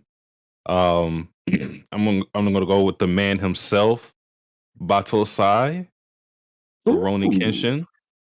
That's a good one too. Yeah, I mean, he's the type of character I like. I really like main characters like him, especially when it's executed well. Because the whole thing of having not necessarily a pacifist character, but a character who's opposed to killing. I mean, we kind of had that with Alabama's finest, Vasta Stampede, and he reminds me a lot of him in that type of way. Someone with a code not to kill because they know of what they know the power that they possess, overpower in the world too a little bit, but heart of gold. They're handicapped not because they're weak, but because they're kind. Because it takes true strength to be kind. Because you're opening yourself up to betrayal and all type of malicious deeds done to you. But no, I really like Kenshin. Even though the auto and the way he speaks is a little odd, but the way that he speaks, he does. You piss me off very much that you do. I would like you to get on top of me. I would. Oh my god. Karu would do it. Yeah. Ew. Do it horribly. You seen the cut she on her hand when she tried to cook? I thought that was a funny touch to the episode. Yep, she is the definition of I need help. Kenshin is a great character that he is. All right, let's move on. Oh wait, yeah, Gojo wins because 2-1. Unless Satsuki can make a very compelling argument, Gojo wins. Well, I don't really have any arguments against Gojo. I vote for Kenshin. I changed my vote. Honestly, though, if I was going with JJK, I'd probably go with Geto. I actually thought that the flashback was more about Geto than it was Gojo. But he also was important too because it showed you that he never really changed as a person, in my opinion. But I think that's why I thought it did more for Geto than it did for Gojo, because even in the flashback, he's pretty much the same that he's always been, very carefree, stronger than everybody else. He got humbled on that one occasion, but he went right back into it and got his victory. So that is definitely the right choice. Cool character though. Next award, a very special one, near and very dear to my heart. MILF certified. That's right. We're talking about mothers, people. We're talking about women who have given birth. We're talking about possible women that have experienced some form of lactation previously. Ew. I don't think he had to go into that detail. I think we understood what a mother is. We are talking about a person who has at one point gotten really fucking hungry for like 9 months straight and a baby came out. We're talking. That's the definition of a mother. We know, see. We got it. All right, who'd you guys pick for MILF certified? I couldn't think of anything. I know one. Well, then I guess I'll win by default because I picked Sayori Katase. she's from My Tiny Senpai, and she is a MILF because she is a tiny senpai with big boobs, and she's motherly, and she trains all her subordinates, and they're like, "Hi, sensei," as they stare down at her chest. Wait a minute. Yay. Are you fucking with me? You just No. said she was motherly. You didn't say she was a mother. She's not a mother, God. but she has a bunch of cats. We don't. So we don't have Cat mom. any MILFs on our MILF certified I nominees. put Zenith. That's the only one that I could even think of. She She's was even in the show. She had like one moment in like the opening, I think. She had she was mentioned in a flashback, maybe. Well, yeah, that she was. Yes. Wow, Oh, I sounded God. like Kenshin there. I mean, I didn't watch it this season, but I know she was in this season. So I had to go with Hori's mom. I forgot what her name was. Hori's mom from Horimiya, because that came out the summer season, the Horimiya piece where they were releasing like some of the episodes that they didn't adapt in the original anime. I saw that there's a way to watch that show now, and it looks god awful. Yeah, Like they have like an episodic way to do it to match it up with the manga. And I'm like, I'll just watch it the way it came out if I ever watch it, or read it. That's also an option. or read it. Very much. But yeah, I go with Hori's mom. She's Well- pretty cool. She does the anime thing where she never opens her eyes. Oh, she's blind. Yeah, but she can see. She's like Gojo. Well, Yeah. no, not Gojo. She's like, what's her face from Komi-san? Otori, I think that's her name. Otari, that's Oh, right. yeah. The one that talks really slow. Don't worry, I'll get to it. That's actually a funny character. I love the whole gag of them taking their eyes off of her for 1 second, and she's just in a volcano. Volcano. It's like, where'd she go? She's on that fucking roller coaster. All right, so Otori wins. Otori? All right. Yeah. Okay. All right. All right. I mean, I don't disagree. So, next award is most disappointing. This is the anime that, well, as you could probably guess, it just caused in us to have this feeling of disappointment, whether we were excited for it or not. We were just, why didn't you do better? Well, what the hell happened here? So, what did you guys pick? Did we all pick the same thing? Let me see what you guys picked. Yeah, we picked the same thing. All right. Well, this is the first of many. People love Mushoku Tensei. They want it to get its recognition, and by God, it's about to. Mushoku Tensei Season 2, we all picked it as the most disappointing. And EA, why'd you feel is the most disappointing? I mean, what is there to say? There's a lot to say, but I guess I'll go for the disappointing aspect, because this is not the first award Tensei is going to be getting, mind you. So I'll just leave it brief for now. We had a first season that was, I would like to say, good, not great. Not terrible, but also not the best thing ever. I feel season 1 kind of gave us that impression that this show has potential. So I went into season 2 thinking, all right, this show's, what's going to happen now? Rudy's older. He's going to look for his mom. What's going to happen? What we had were 12 episodes of a man losing his fucking erection and getting it back. What else could I say? That was the whole series. You had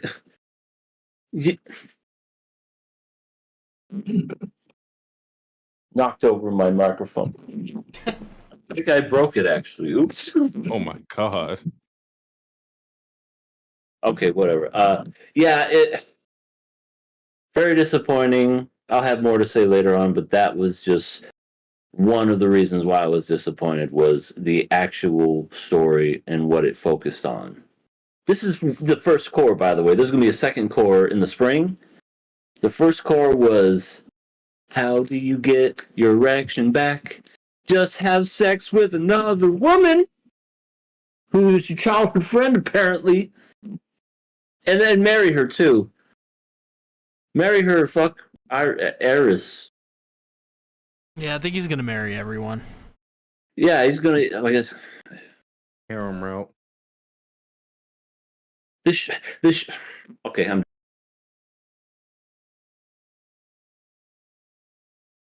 Well, as for me,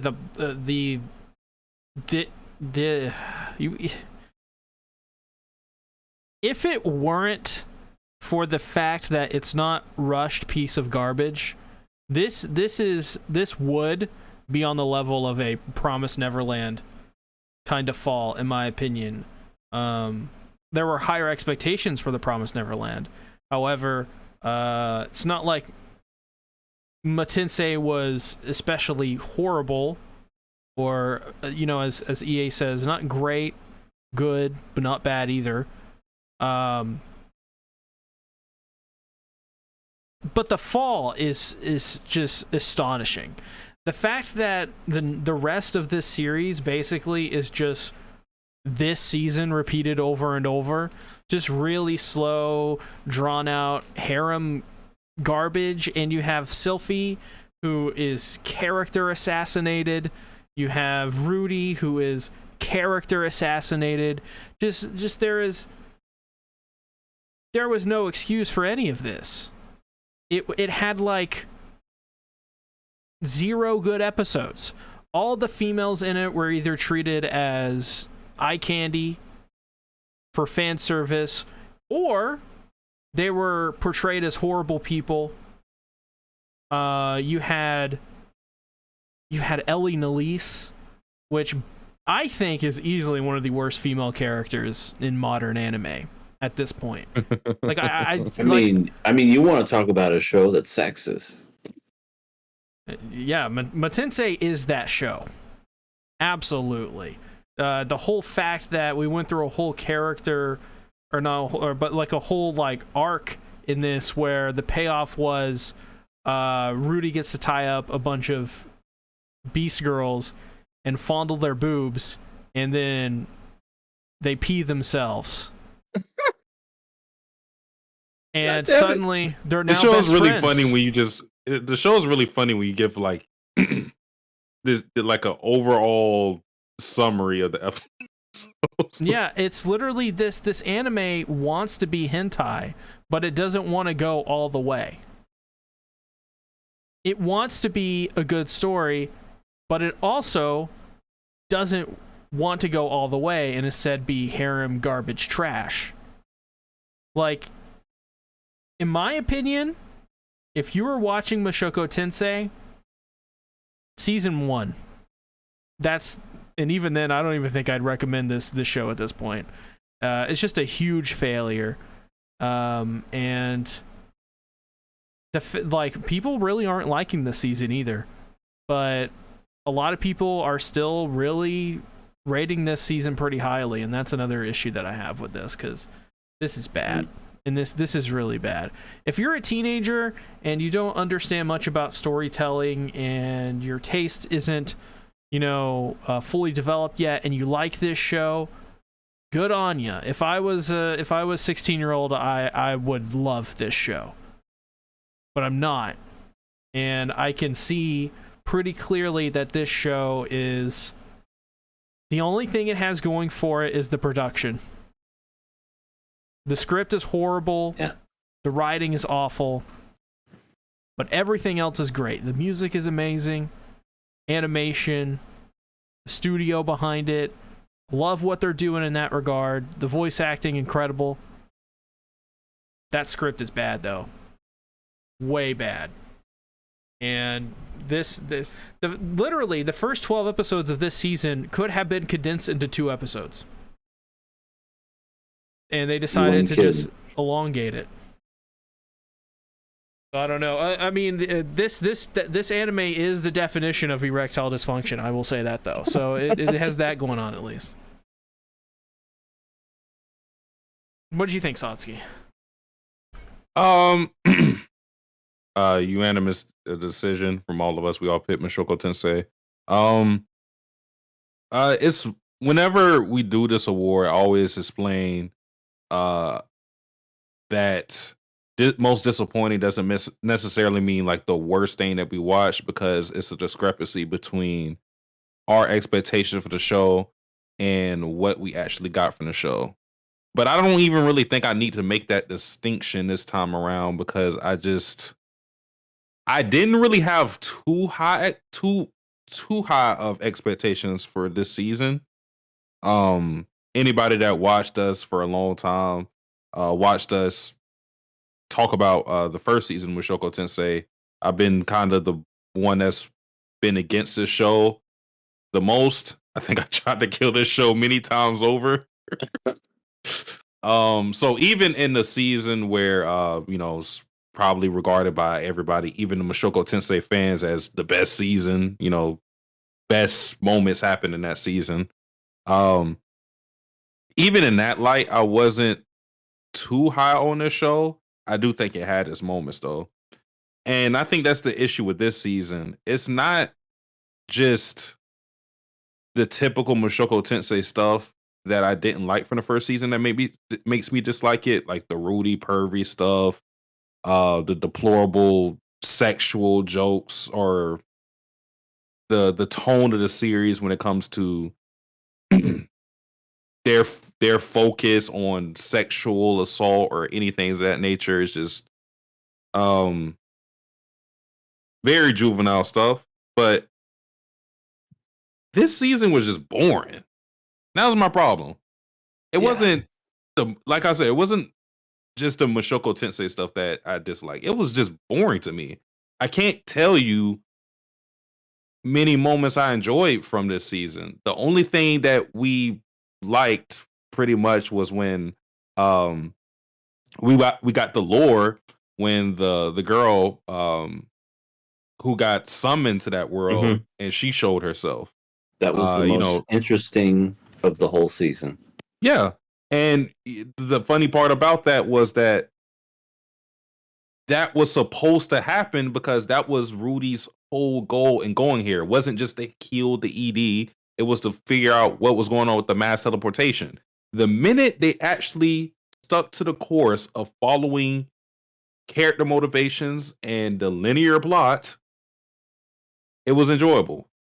But instead, like C said, we focus on Beast Girls, kidnapping them, more juvenile sexual stuff.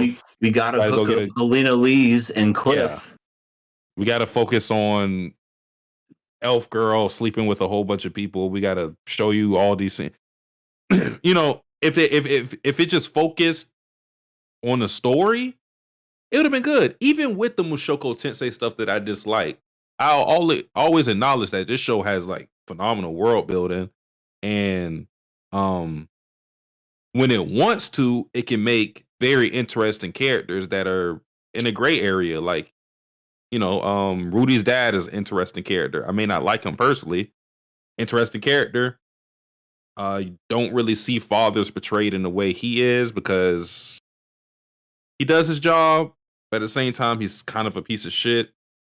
And I respect that not everybody's just good or bad in this series. But bottom line is,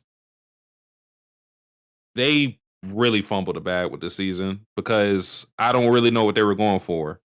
I don't know. Even with me not expecting that much, I was still let down. What was the quote from Malcolm in the Middle? I expected nothing, and I'm still disappointed. Yeah. That was basically me with Mushoku Tensei. So Well, it's time to get to our next award. The one that got away, which is, of course, the show that we wish we watched instead of Mushoku Tensei in this case. I guess I'll go first. Just because it'll be a quick mention. Fate Strange Fake. I was very surprised that EA liked Fate Zero. So the fact that he liked it makes me go, hey, maybe, if Fate Strange Fake, gets the full season, pops up, maybe something worth looking into at the very least, because Fate Strange Fake is literally everything you love about Fate Zero, but, Fate Strange Fake. It's about a fake Holy Grail war. So it's really cool. It's got all the tones and vibes of Fate Zero. It's got none of the fan service Grand Order garbage that they try to shovel into people's lap. Can't wait until gacha games get banned, because that's the one. This is the first one I want to go.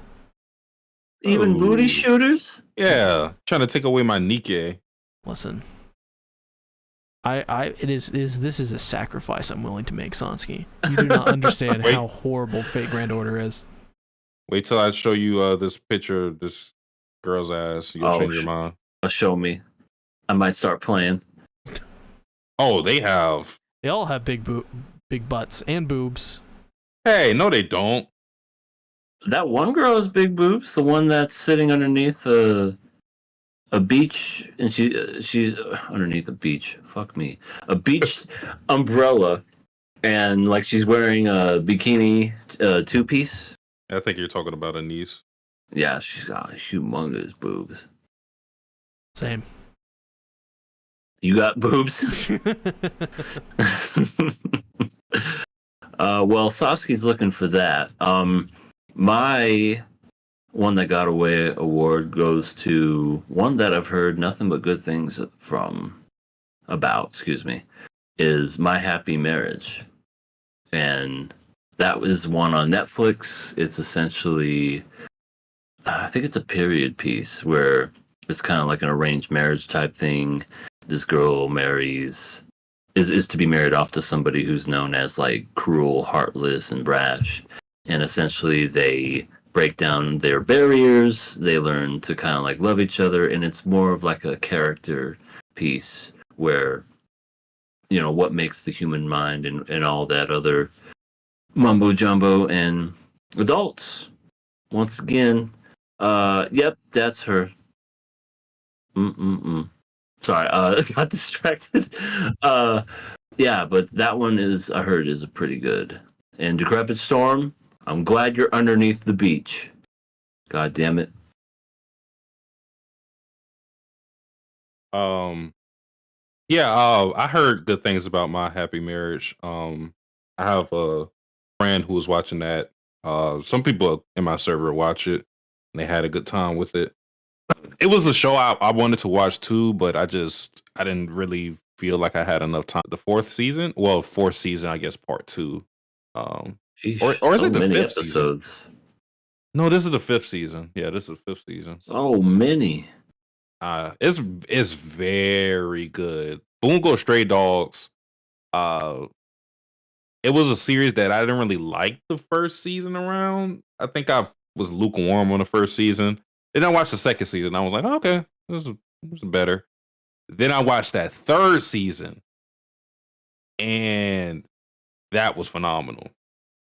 And I think that show just gets better and better and better with every single season.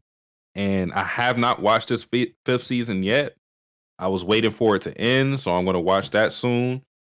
But that's a show. So many cool things that goes on with it. The power system is cool. And just for this lore stuff, all the character or most of the characters in that series are named after writers. So you have a character named Dazai, a writer, a Sushi, a writer. They all have this specific theme that goes on with them. Our main cast are Japanese writers. Some of the villains, were they also German? Or there was like German writers, whatever. They have their whole theme in there, so it's like if you're a nerd for that type of stuff, it's also interesting in that sense. But no, Miko would love it. Yeah, she would. Very, very, very fun series. Fun, good. Yeah.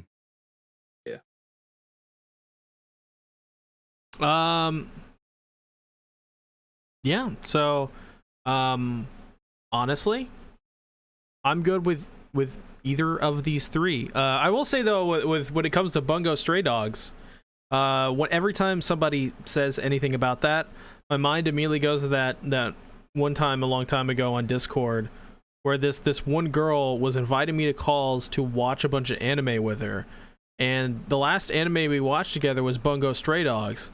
I thought it was absolutely we watched like the first 2 episodes. I found it absolutely boring. And so I was like, yeah, I find this series boring. And then, yeah, we didn't talk after that. And I come to find out years later that, she was trying to, I guess, Get in your pants. court me. And I was completely fucking oblivious. I was too focused on the anime. You're like, it's boring for a reason, so that you can just stretch and reach your arm over. I guess so. But that was season 1, though. I think, it wasn't. That was many years ago, so I'm okay with watching Bungo Stray Dogs. Long series. I love long series, and there's no way we're watching. I love the concept of it. We could do a Extreme Nakama Club. Oh my god, we 5 watch like episodes a week. Oh my god, I'd die. I would too. I'd be like, what is this show about? Well, Decrepit Storm says, synopsis for My Happy Marriage sounds funny, but I've heard good things about it. I wanted to watch it on Netflix recently, but anytime I load up Netflix now, it's just to turn on some K-drama and fall asleep. He also says, Horimiya Piece is the only other thing I watched, and I enjoyed what I've seen of it. Horimiya Piece? Like One Piece, but it's Horimiya is the One Piece? No, it's extra episodes they didn't adapt the first time around, and they put it in as like, it's not quite a season 2. It's, I don't know, like an OVA or something. I don't know what it would be. At this point, it's going to be trillions of years, right? Before it is even remotely, even barely possible. They're like I have a very violent unfamiliarity with women. Women. Case in point with the Bungo Stray Dogs. I don't know what they want This from show's me. fucking boring. He's not interested in me. Later. Storm says he is the harem MC. Well, there's more to the story with her, but that isn't exactly how. We still talked after that, but that's the last time I talked to her privately, one-on-one. Because like a week later or something would happen. I'll tell you guys after the show. It's really funny. Because it involves Astro. Oh. Not in the way you think. Oh. Like a funny Astro, it like randomly got just hit by this random thing. It was very funny, but yeah. So who do we think? What are you doing throwing your boobs at me? Who we choosing here? Bungo, My Happy Marriage, which one? I'll go with My Happy what's it called? My Happy Marriage. Yeah, we can go with that. I mean, All right. I'm going to actually watch it, so there's that. Yeah, same here. There you go. Next award, named after one of Trigger's most middling anime, Gridman SSSSSSSSSS. Of course, we call this the award the Thigh Meat Award, aka the most overrated. The reason why we call it that is because of SSSSSSSS Gridman. There was a character named Rika Takarada who the only reason people watched this show, the only reason people really talked about it, besides it being a trigger show, is that this girl had the thickest thighs and the shortest skirt, and so it means the most overrated, just like Rika Takarada was with her insane thighs. So are we all picking the same thing here? Too?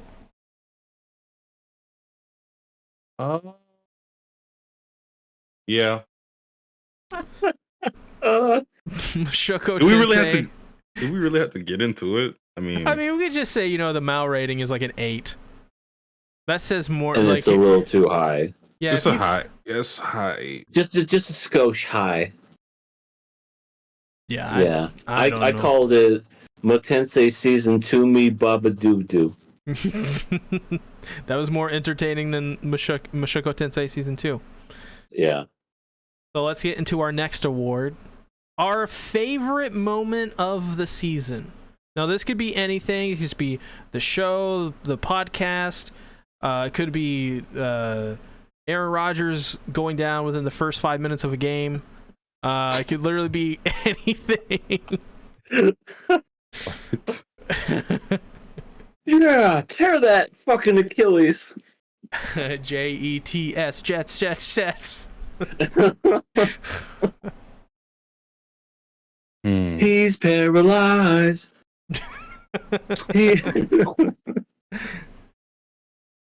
Oh, favorite moment.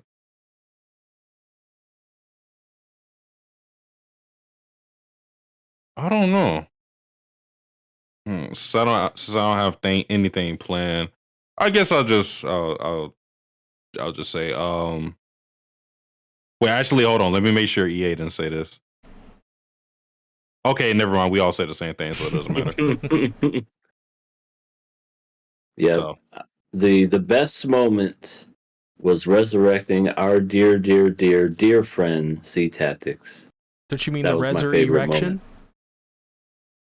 Oh, sure, yeah, the Resur erection, because we brought you back by being long and hard. Oh So my god. it worked. I didn't mean it like that. Well, what else how did else you did you mean? mean it? That's exactly what I thought too. No, well, no. Okay, so listen here. Listen.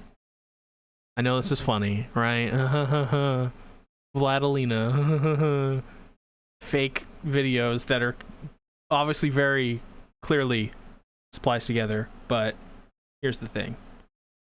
Allegations are allegations for a reason.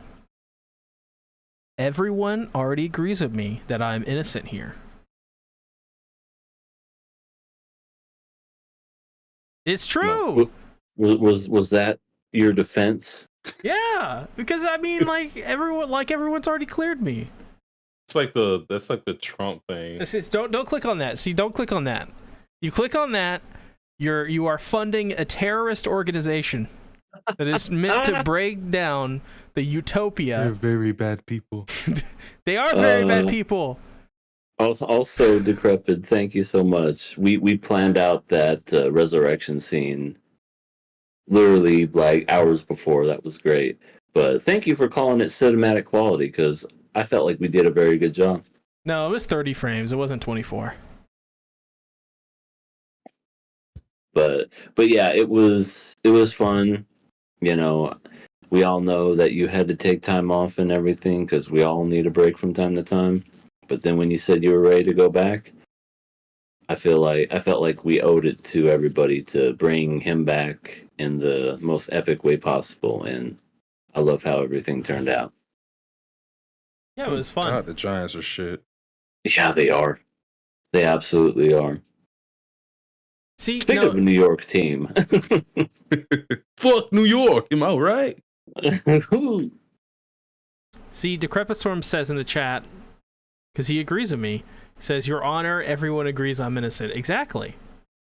Decrepit Storm, you see, even Decrepit Storm agrees that you guys are heinous.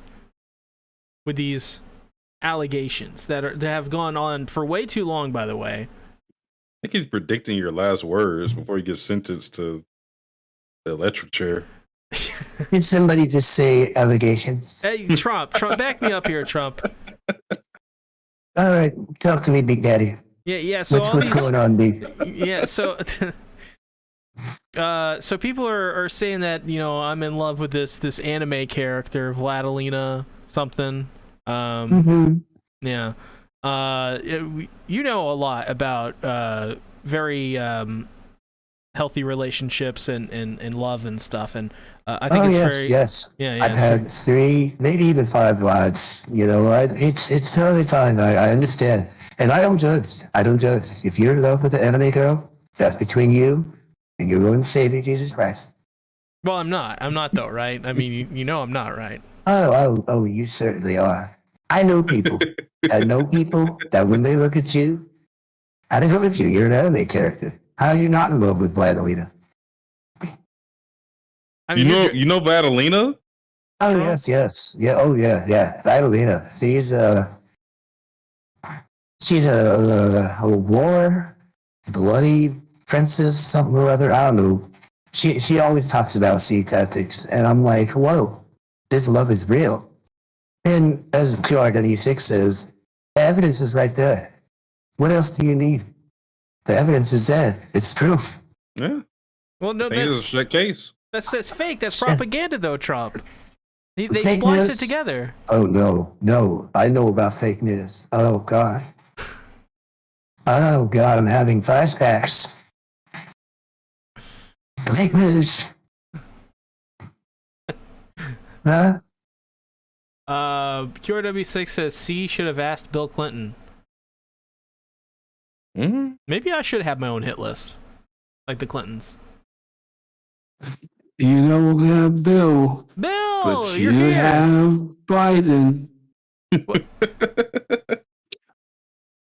Biden. I'm the best they could offer. Oh God. Biden. Oh. Give me my ice cream. Biden, why did you walk out of that really important ceremony for like dead Marines? Oh, I had to get my sippy cup. My apple juice was gone. Your Your apple juice. Yours was yeah. gone.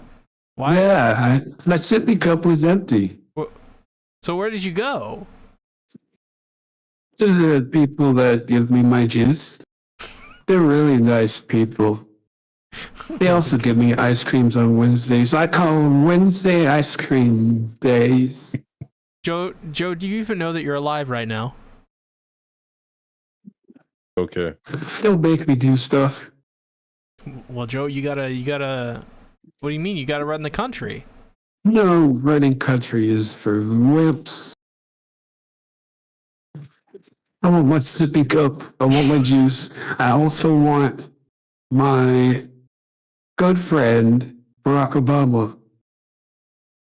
Oh, Barack's gotta back me up. He's definitely right. Oh, yes. It's me, see? It's your good pal, Barack Obama. I am here to tell you that, yes, we can get you out of jail. Because you Jail for are what? known for loving Vladilena. All the choices are bogus. Not you too, Barack. To grip his stone, says Satsuki's camera is mayonnaise point of view. That's pretty true. Now that is funny. So I guess it's time to move on to our next award. Yeah, it's time to get back to normal. The opposite My of the favorite back? moment. I guess you're back. Oh my god. Where are you, Satsuki? Hey, welcome back. Why are you burping? I had a lot of Mexican food. Christ. I'm sorry. I'll switch it to my non-burp. Okay, I just took some Beano and now I'm good.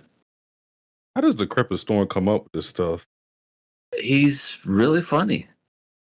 Yeah. Whenever we go touring, I want to meet you in person, Decrepit. Let us know what city you're in so we could do a con. Yeah.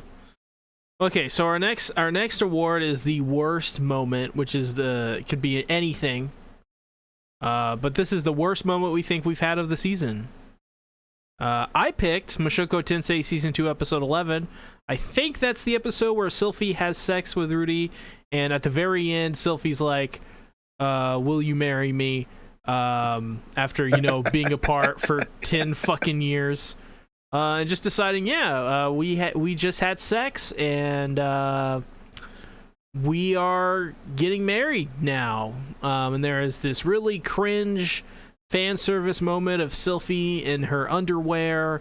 Not only that, the episode was pretty fucking boring.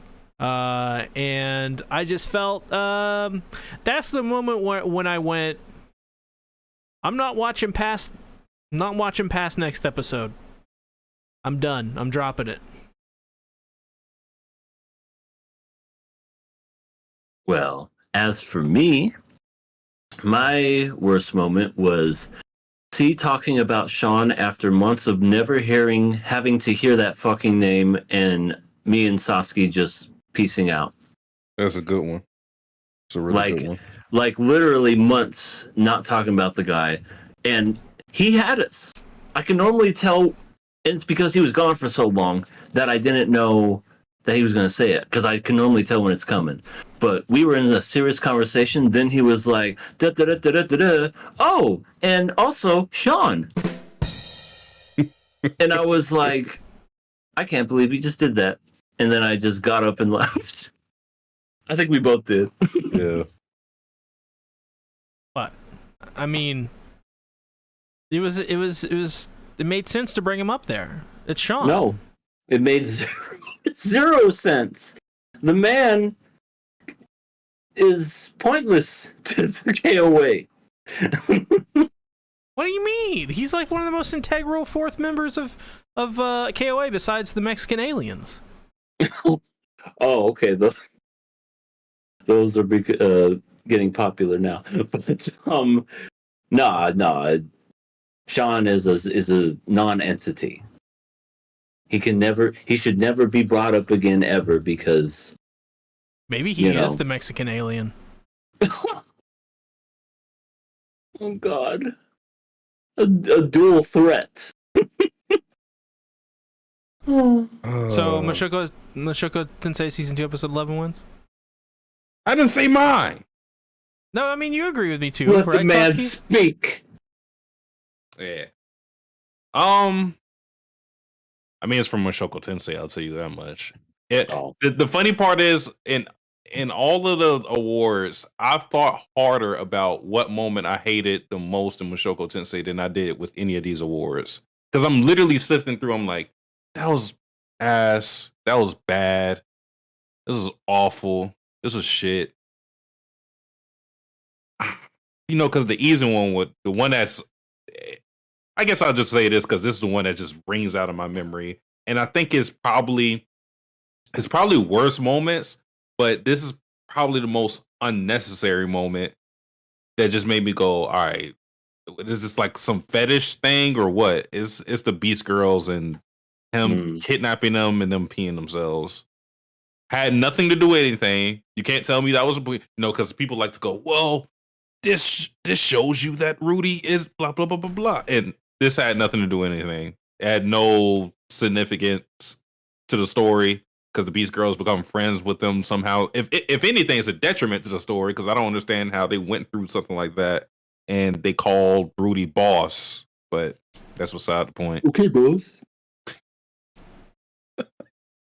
Also, Rudy, in one of the episodes, she was eating like a chicken leg, and Rudy just like dives for it, tries to rip it from her hand with his mouth. So he's a beast person. Yeah, well, he is a beast. He's a monster. He's a horrible human being.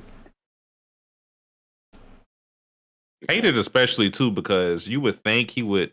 not saying he should just automatically be friends with them and let those girls disrespect them, because they were being a little disrespectful. But considering that Ghislaine was one of his teachers, you would think that he would have a little more soft side towards towards them, but You would think. guess not. And in fact, I think they are related to Ghislaine in some way. Definitely from the same clan. Probably. All I know is that there was Dodoldia. that absolutely wonderful scene of the dog lady going, "You can touch her breasts now," and then she scratches. He's like, and then she scratches his face, and I looked at that as nothing more than a Family Guy skit of "Who else but Quagmire," and it was just Quagmire. stupid as hell. It's just one of those bits. Seriously, they treated it like that. This was after he had tied them up and they pissed himself and he was fondling them and groping them and molesting them and all that stuff. Who else but Rudy? Decrepit Storm brings up a good one. Cliff, Cross, Ellie, Nalise. Yes, because just out of fucking nowhere, all the dicks that she's had in her life, that was the dick she wanted the most. You could How obviously romantic. tell that was rushed. Extremely. They definitely rushed the hell out of that. Whatever they were going for with those two, they just did not give that the proper attention. I didn't have that much of a problem with it because I'm like, in my mind, it was okay. You gave her focus. Cliff, take her away. Just go get hitched. Go to a different city. Be happy, Ellie and Niece. Just don't be in the show anymore. Settle down. Yeah. Ugh. Yep. So E talking about Sean wins. Yeah. What do you mean, yeah? I think I suffered more pain with that than anything with Mushoku Tensei. That was definitely crushing. C had a solo podcast for like 30 seconds. Listen. No, I get it. You guys are just woke. That's it. Woke snowflakes. Woke What of are the anime other bulls? podcast. The woke. What are the other buzzwords? Let's see. Snowflake, woke. Right. What else is there? I can't think of any. Right off the top of my head. Beta Beta blue male. pill, Yeah. beta blue pill cuts. Yeah. Yeah. I said That's my- me. That's us. We are beta males. Blue pill. Hey. Sorry. I couldn't think of anything else. Anyways, next award. Satsuki, this one is for you. This is your award. Oh. The Mirai Zora Award. What you look forward to the most next season? For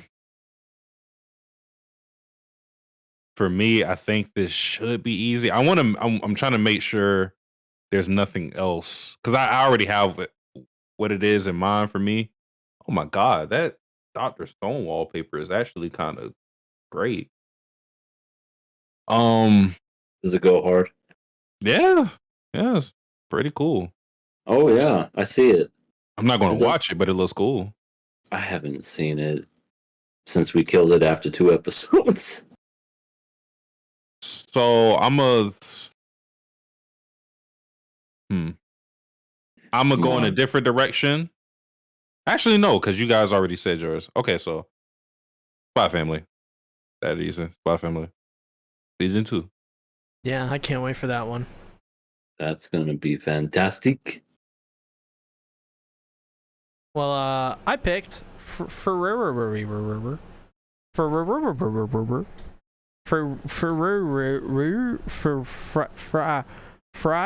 like my old Chevy. Fryren. I picked Fryren.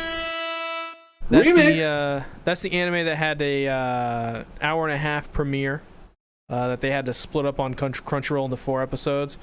Update your infrastructure. You're only a monopoly. You have the money to do it.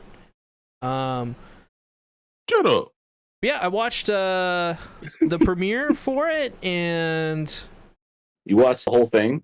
yeah, I really liked it. I really like I went in expecting like like a. What makes it so good? It looks like any other isekai. Have you seen Spice and Wolf? Long time ago, but yes, It gives me Spice and Wolf vibes. It's much more of like a slice of life than it is. It's like really artistic. It's like slice of lifey. It basically follows this woman who is a god, I believe, and she can't die. And she's kind of like a blank slate. Like she doesn't understand the humans at all, really. She's kind of silent, kind of like a Rei Ayanami-ish type from like Evangelion. She's just very absent-minded, but she's really smart and does a lot of stuff because she's a god. But all of her friends die, and she's like an elf, so she ages extremely slowly. And it's just really melancholic, this like what she does every day. And like I think the premiere covers like 28 years of her life. And it's really fascinating because you see everyone around her age and die, and she's the only one left. And you see how her connections change throughout the decades. And like the best I can describe it is it's Spice and Wolf in terms of the way it looks, crossed with like Aria the animation, and like I don't know, like Violet Evergarden. Like it's really interesting. I think I'm gonna lock it in, or not lock it in, but vote to at least have it on the show, because I think it's really good. But I want to wait for you guys to watch at least like a couple episodes and see what you guys think. But yeah, that's the one I'm the most excited for. Well, when it comes to me, I'm excited for a whole bunch of stuff in this fall. I feel like we've always had bad luck in the fall, but recently these past falls have been pretty great. Yeah, Spy Family's great. Couple other ones. There is one that I saw that stood out to me, and I feel like it's going to be a dark horse. I feel like it's going to surprise a bunch of people. And it's called Firefighter Doggo Rescuing Orange. And what that is literally the life story of these three guys as firefighters. Oh, interesting. Yeah. They're adults putting out fires. And it doesn't seem... It's not a high school teeny bopper. It's not a magical girl, whatever. No magic, no Fire Force type thing. It's actual grounded in realism about firefighters in Japan. And I just saw it, read the synopsis, and just looked into it, and I have a feeling it's going to do well. I hope it's not another one of those. What was that one I picked that one year, and it just was horribly animated? Oh, and it had like a dog in it. Yeah. That was like last year. But yeah, it had a horrible, and I think they abandoned it. Yeah. Well, whatever that one was, because I had high hopes on that one too, and then that turned out bad. But I have high hopes on Firefighter Doggo Rescuing Orange, because I feel like it'll just be different than what you normally see from anime, which is always this. And as much as I love anime, they have a tendency to always get monotonous in the same thing over and over and over again. This one's going to stand out, and I feel like if they do it right, it'll be good. QRW6 brings up that for Frieren, Oh my gosh. that they got the same artist who did the opening for Oshinoko. No wonder it looks good. So I don't know what that means exactly, but her song did go #1 because of the anime. So there you go. What are we picking though? What do you think? I think Spy Family. Spy Family. Yeah. I'm looking forward to that one very much. Or Bring back your and Lloyd and good old Anya-san. Anya-san. Oh, Vega says Fire Hunter. He's right. That's the one. I don't know what it is with being fire. Fire Hunter. Oh, that show. That's what you're talking about. Yeah.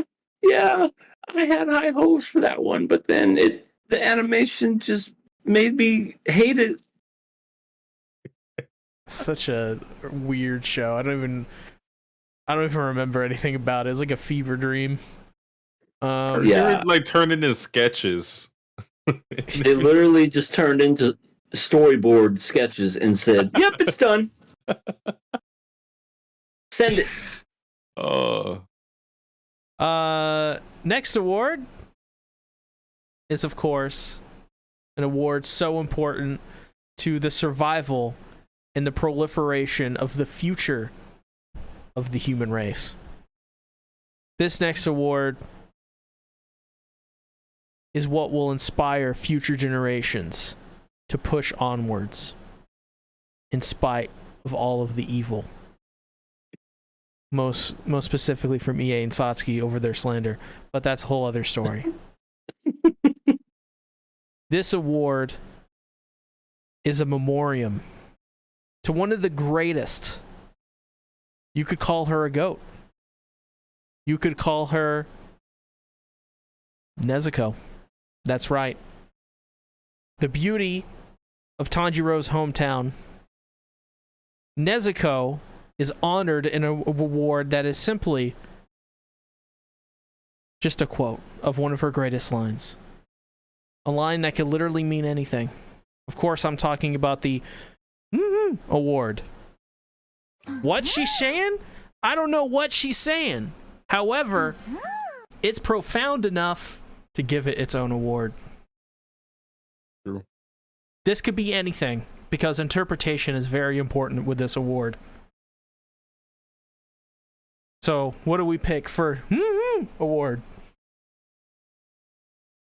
Well, when it comes to my award, I pick the absolutely amazing conversation that Sasuke and I had about Rudy when we said Rudy would have kept Eris if he gave her head. It was probably one of the best discussions we've ever had, and it was so hilarious. It was so good we decided to make a clip out of it, and it's on this channel, by the way. As by itself, it was that good. So I figured, yeah, that's a award if I've ever seen one. Pretty good. I pick Kaoru simping like a dirty simp in Rurouni Kenshin. There was an episode of Kenshin where Kaoru imagined Kenshin in a dog collar, and it made her blush. And now a dirty, dirty simp.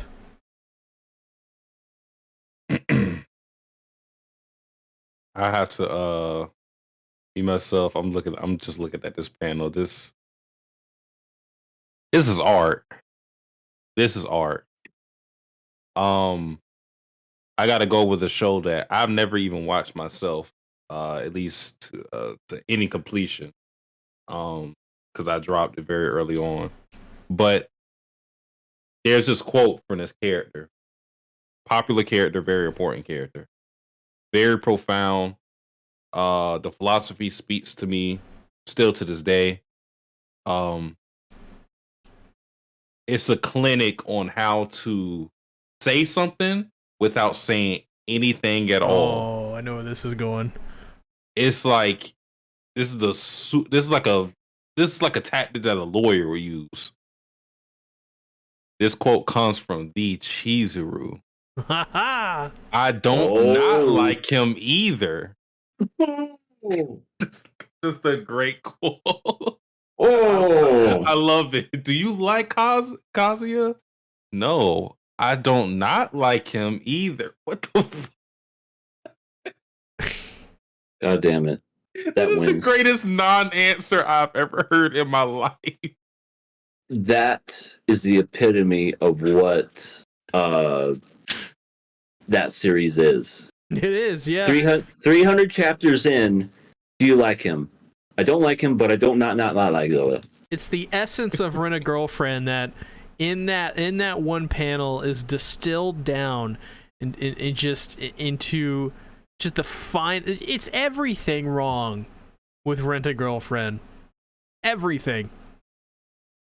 The funny part is that is accurate, because if you look at the panel, like it's so funny. You look at the panel, it's so detailed. Chizuru looks beautiful in it, and it's just drawn great. And, and that's one of the strong points of Rent a Girlfriend, the art. I don't know how it is in the anime, but manga for sure. Like, he'll have the double spreads and they'll look great.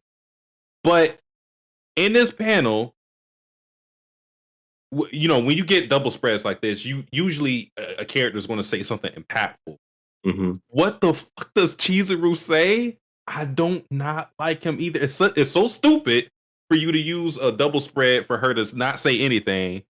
But the content of what she's saying is the essence of the series, just teasing you and teasing you and teasing you and never giving you anything, and going on for 300 plus chapters because there's no commitment to any type of feelings, direction of story, or character motivations.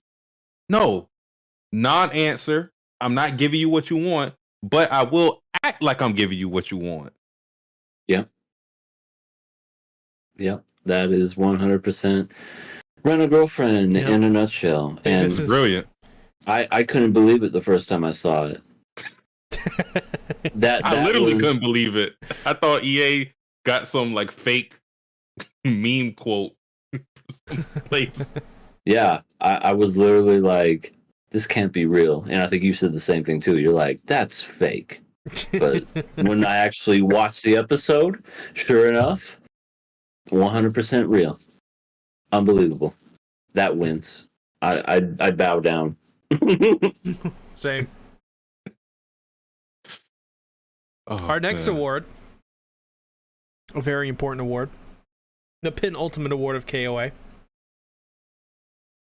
This, of course, is named after the famous Metallica song, King Nothing. This is the X-Arm Award of Excellence. You guys,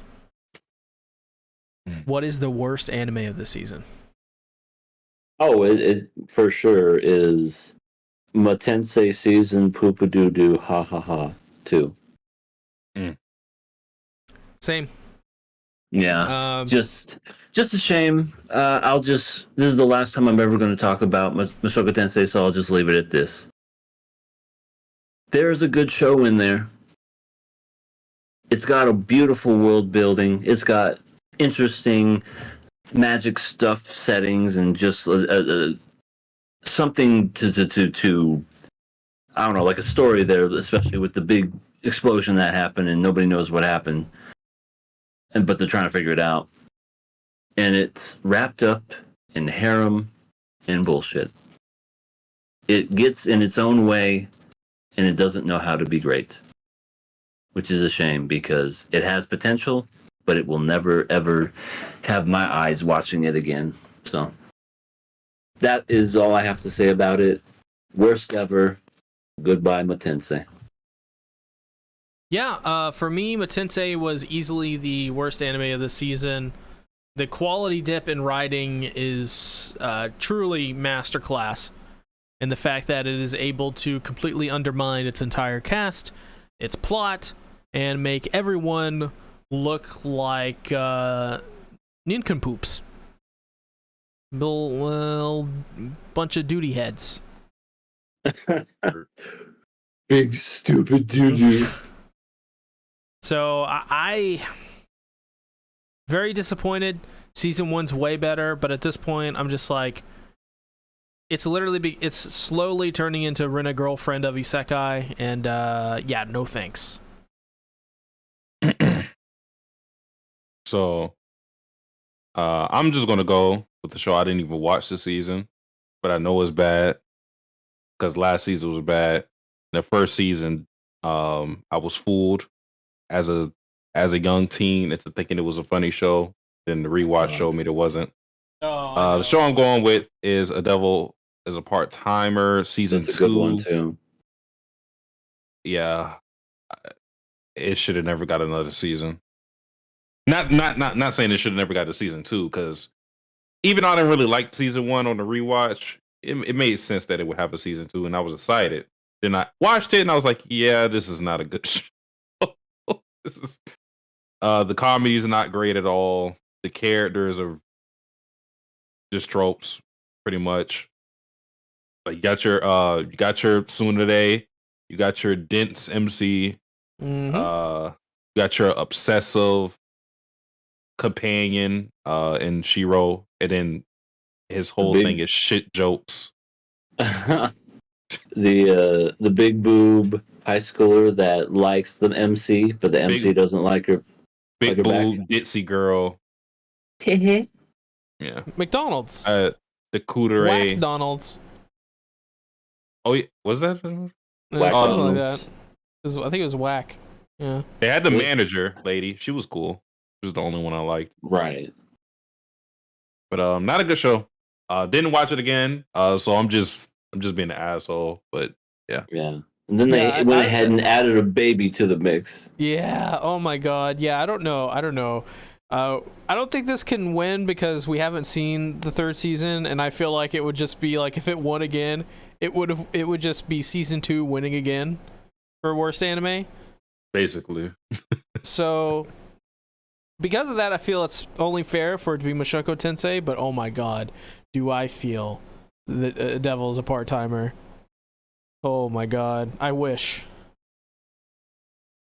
Did I pick that show? I think it was me. I don't remember. I hope I didn't pick that. We'd have to go back and look, but all I know is I never watched it, and I think that was the whole pretense was that we'll have EA watch the first season, then we'll watch the second season, and then I watched the first season, never watching the first season, was just like, why do people like this? Well, all right then, let's get into our final award of the evening, and then we will all bid you adieu. Of course, we're talking about the most important award in all of anime, the most prestigious, most influential, the most in general. King of Anime Summer 2023 award. Guys, this was really hard for me. Actually, not even lying, actually pretty hard for me. So, I'm gonna go ahead and start with mine and just say that I picked Jujutsu Kaisen Season 2, but I regret that every moment that I picked that, and I would feel the same way if I picked Rurouni Kenshin. I really loved both of these series. My heart goes to Rurouni Kenshin, but my mind for Jujutsu Kaisen, because Gege has to overcomplicate everything. So it requires my noggin. But I really loved both of these shows, and that's kind of crazy because Kenshin, going into it, I expected it to be a trash dumpster fire because of the creators, the slap on the wrist he got for being a PDF file. That's funny. And yeah, I but on the same thing, that surprises me as well that I loved it so much, because JJK Season 2 has been pretty solid so far, like actually really fun. So I think I went with JJK Season 2 just because it was more of a toss-up, and I don't know, I feel like we're definitely going to watch more seasons of Kenshin, and I feel like it's going to eventually get that King of Anime award if it keeps doing what it's doing. So I'm going with JJK this time. But it was really hard to pick. Yeah, I originally picked JJK, but after thinking about it literally while we were doing the podcast, I think I would have switched it to Rurouni Kenshin. The only reason I say that is because JJK, had this weird thing where it had 5 episodes, which was a prequel, took a month off, and then continued the series again with the series. And even though it's great, even though it's been amazing, some of the best animation I've seen in any anime, I definitely feel like where it ended in the summer, that for me anyway, nostalgic feel. It's an anime I've never seen, even when it was on Toonami. So I figured this would be the best time to give it a chance. And I went into it with extremely low expectations. I just thought, okay, yeah, it's an old anime. Not to say old anime is bad. It's just very, I don't know. If you've seen one, you've seen them all. And that's not to say all of them are like that, because I feel as if it's hit or miss with certain shows. So I was thinking, what makes this show great? After watching Rurouni Kenshin, I'm like, okay, this show is actually pretty good. And we ended it on this arc with Megumin, and I enjoy the characters. I enjoy everything that's going with it. Definitely a sleeper hit that I thought wasn't going to be as good. Turned out to be really good. And I enjoy the series. I can't wait to see how it ends in the fall, along with JJK, but I wouldn't have watched this series at all if it wasn't for you picking it, see? So definitely, I appreciate that. You're welcome. I try my best. You know me, out here trying to pick the best recommendations I can. That Cleveland? I thought, oh, is that Cleveland? I thought it was Kermit or something. Cinnamon nuts! Oh, that's nasty. Oh, that's nasty. No. Okay. We gotta have a conversation about like the funniest Family Guy gags or just like gags and stuff like that, because that was so stupid. It got me almost every time. I don't know why. It was so dumb. Right, every time they had like an invention or something it just blew up their house, and he's just like, what did you? No. Oh man. Remember the really depressing apocalypse episode where everything blew up besides the Twinkies? Oh yeah, I think so. Was that Family? That was Family. Yeah. And Joe was like melted to the ground, and then a giant radioactive rat came, and he was like, "Bring it on!" Oh, also Gary Newman. Show me potato salad. I love Gary Newman's bit. Oh, so yes. Batman walking over here. I can quote that whole thing, but then we'd be here all night. Hey there, Rover, come on over. She gonna eat on the apple? Nope. She gonna breathe on. Fat man, the best part. Takes a long, hard look at Randy. 5 times. Big man coming over.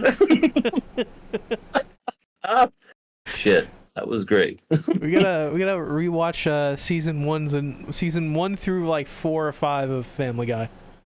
Yeah, those are the before they just got really well. Before they killed Brian. Yeah, I feel like that's when it really started. And then they trolled everybody going, just kidding, he didn't really die. Too late. Well, yeah. I'm going with C-Tactus on this, though. Gotta go with Jujutsu Kaisen. Interesting turnaround, huh? Because I was the person that was holding the podcast back from talking about it on You had your on- morals. Yeah, my morals. And then I abandoned it for money. But no, this season has been phenomenal thus far. I'm hoping that the anime can change my mind on Shibuya, because I'm not as a big a fan of it as everybody else is. I still think it's a good arc, but so far, everything the anime has covered, I like. I don't think I've disliked any episodes, and I was so happy because they could have cut this out. The episode where the girl that likes Yuji shows up, that had no real importance on the story, really. But I just thought first it was a funny episode, and it at least showed you a little of just those guys being friends, because I think a lot of stories shown in battle shonen series, whenever they have these friend groups, you don't really see them being friends because they're so focused on fighting the next villain, that you never have slow moments like that where you're building up those characters as actual people that like each other. So anime so far has adapted everything perfectly, rearranged some things to make it fit better. It's looked great. This is built on the sweat and blood and tears off of a lot of underappreciated, undervalued, underpaid workers. That got to be mentioned, but just as a product, the finished product that it is, good, very good. Yeah, of course, the best part in the entire season, obviously, is when Nobara says that she in no way likes Yuji. Just damn. Cold. Poor Yuji. Oh, it's good just to stop the shipping right then and there. Mhm. It's just like, yeah, we're not doing the whole, I'm the main girl, because he's the main guy, we're shipped together. They're just like, Yeah, fuck I like that. I like that. And I don't know. I felt like in season 1 they were never really boyfriend girlfriend material. They seemed like brother sister, or just because they both kind of had that same personality, where they were goofy and They're both stupid, and they would just poke fun at Megumin, the whole time. And yeah, exactly. They're both stupid. Just what was that one scene where they were just Megumin's talking to some girl, and they think that it's her date, and they're just like trolling him, just like, you said you would be with me, what are you doing with this girl? And Itadori, even Gojo was doing that, and then I think Megumin was like trying to help this girl with directions, and he's just like, yeah, the bus stop's over there. Good stuff. Yeah. Well, EA, there is one final task that you have for the evening. Oh God, is it climbing Mount Olympus? Because I'll do it. Because I am here to defeat you, Father. No, something worse. You have to answer one of my questions. Oh God, I hate doing this part. EA, are you ready? Maybe. EA, do I need a lawyer for this? No, where can they find you? Oh, shoot, okay. Well, hey there, boys and girls, people of all ages, creeds and races and all that. It is your friend, Everything Animated. I recently finished the Rent a Girlfriend podcast. I love the way that it turned out this year because we did it in segments of 3s. So first 3, and then the second and third, and then the last one with me, Rising Sun Reviews, and Z Tactics. We did a wonderful kind of like gauntlet where we didn't know what the episodes were going to be like. So C watched episode 10, which was hilarious. I watched episode 11, and Rising watched the final episode, which was 12. And it was wonderful how we did it, because I felt like we put the pieces together. It was just more entertaining. I would never do that with any other show, but because it's Rent a Girlfriend, why not? Not like we're going to be missing anything. And to be honest, I didn't, because C watched an episode that was literally filler. Oh, it was so funny. So yeah, you can watch those if you're interested.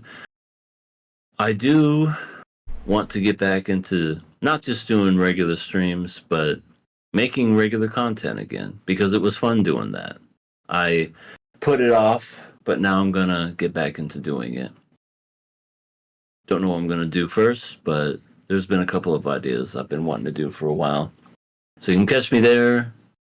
There's a Twitch somewhere under the links. All the links are there, so you can catch me there.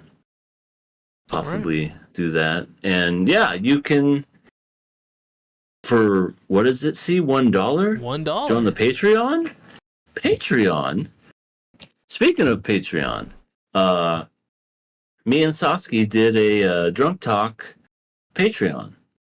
I don't know when that's going to be up, but it should be up here momentarily. Shouldn't have to wait that much longer for it. So there's the Patreon for y'all if you want to check it out.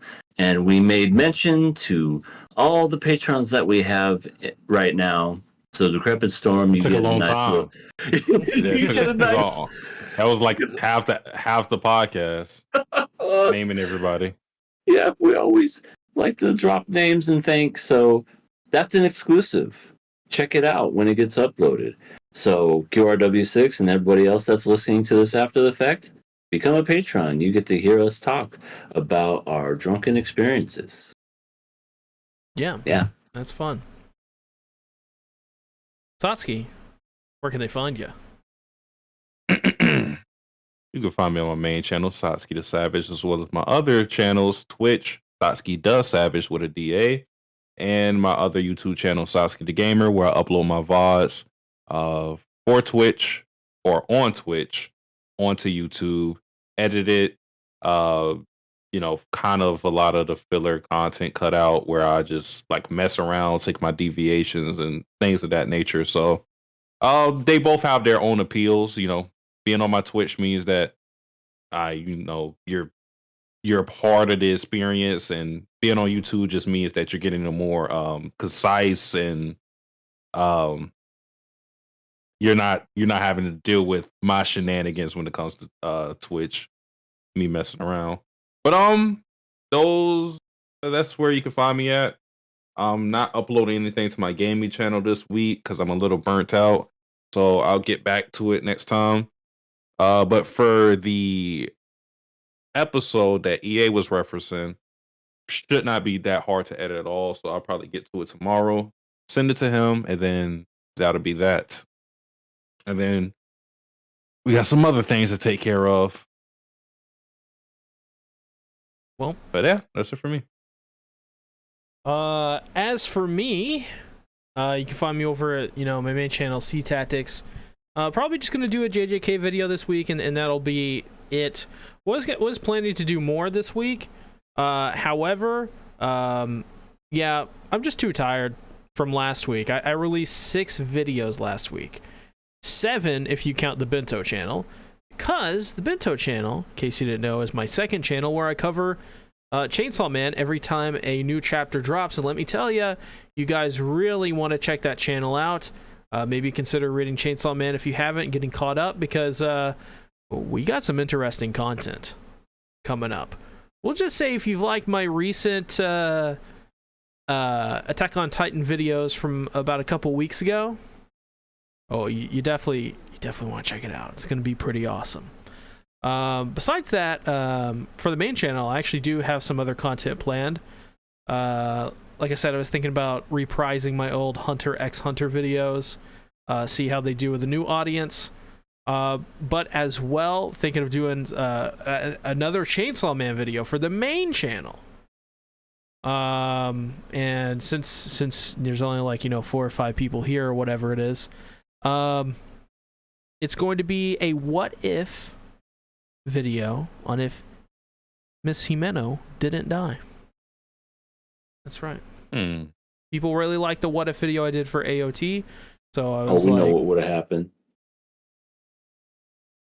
I mean, you think Aki and Denji would have got some. Denji? Would it be Aki? Yeah. I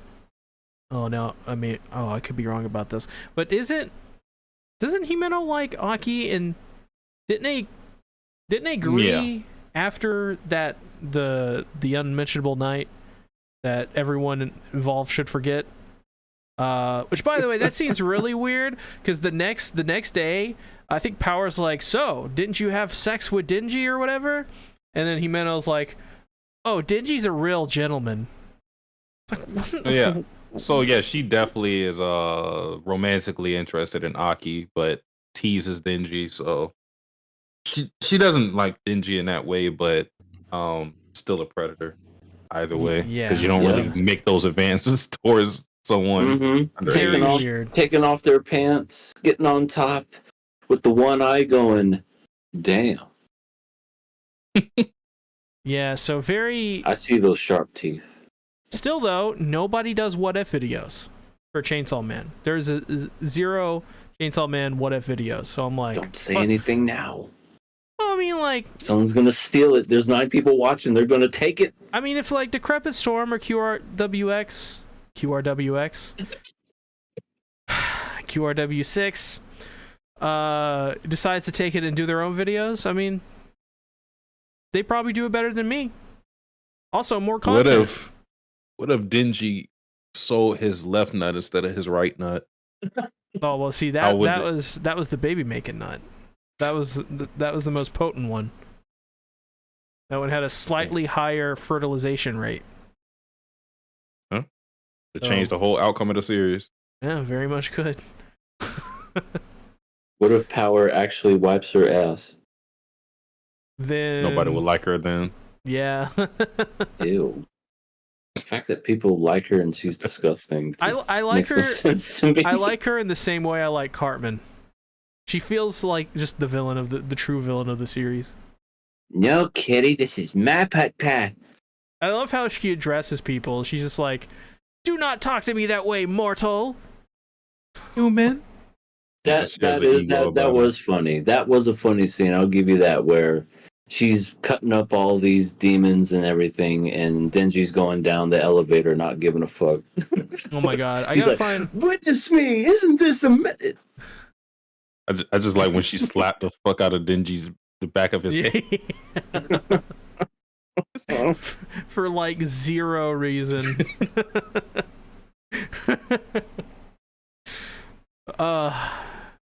Yeah, power is evil. But other than that, yeah, that's what I got going on this week. Check out the KOA Plus Patreon. It's only $1 and you get access to some drunk talk. But also Wednesday, we're going to be sitting down to record our reaction to the Madoka Magica movie. So you're going to want to, I don't know, maybe pony up this month for $1. And then you can, of course, cancel it afterwards. But also, QRW6, that's a great idea. If you want to do KOA clips, I'm all for that. Yeah, no, that would be great. That would really help us out quite a bit. So yeah, other than that, if you're interested in supporting us on Patreon, of course you don't have to, but it is one of those things where it's just like, it's $1. You can jump in for the month or whatever, give what you want, and then because we're adding content all the time to it now, so we got things rolling, and I have have time in my schedule to produce them all. So it's gonna be exciting. It's gonna be really fun. Definitely check it out. And thanks everybody for watching this week. We'll see you next week. Have a good week, y'all. Bye bye. Jenny. Later.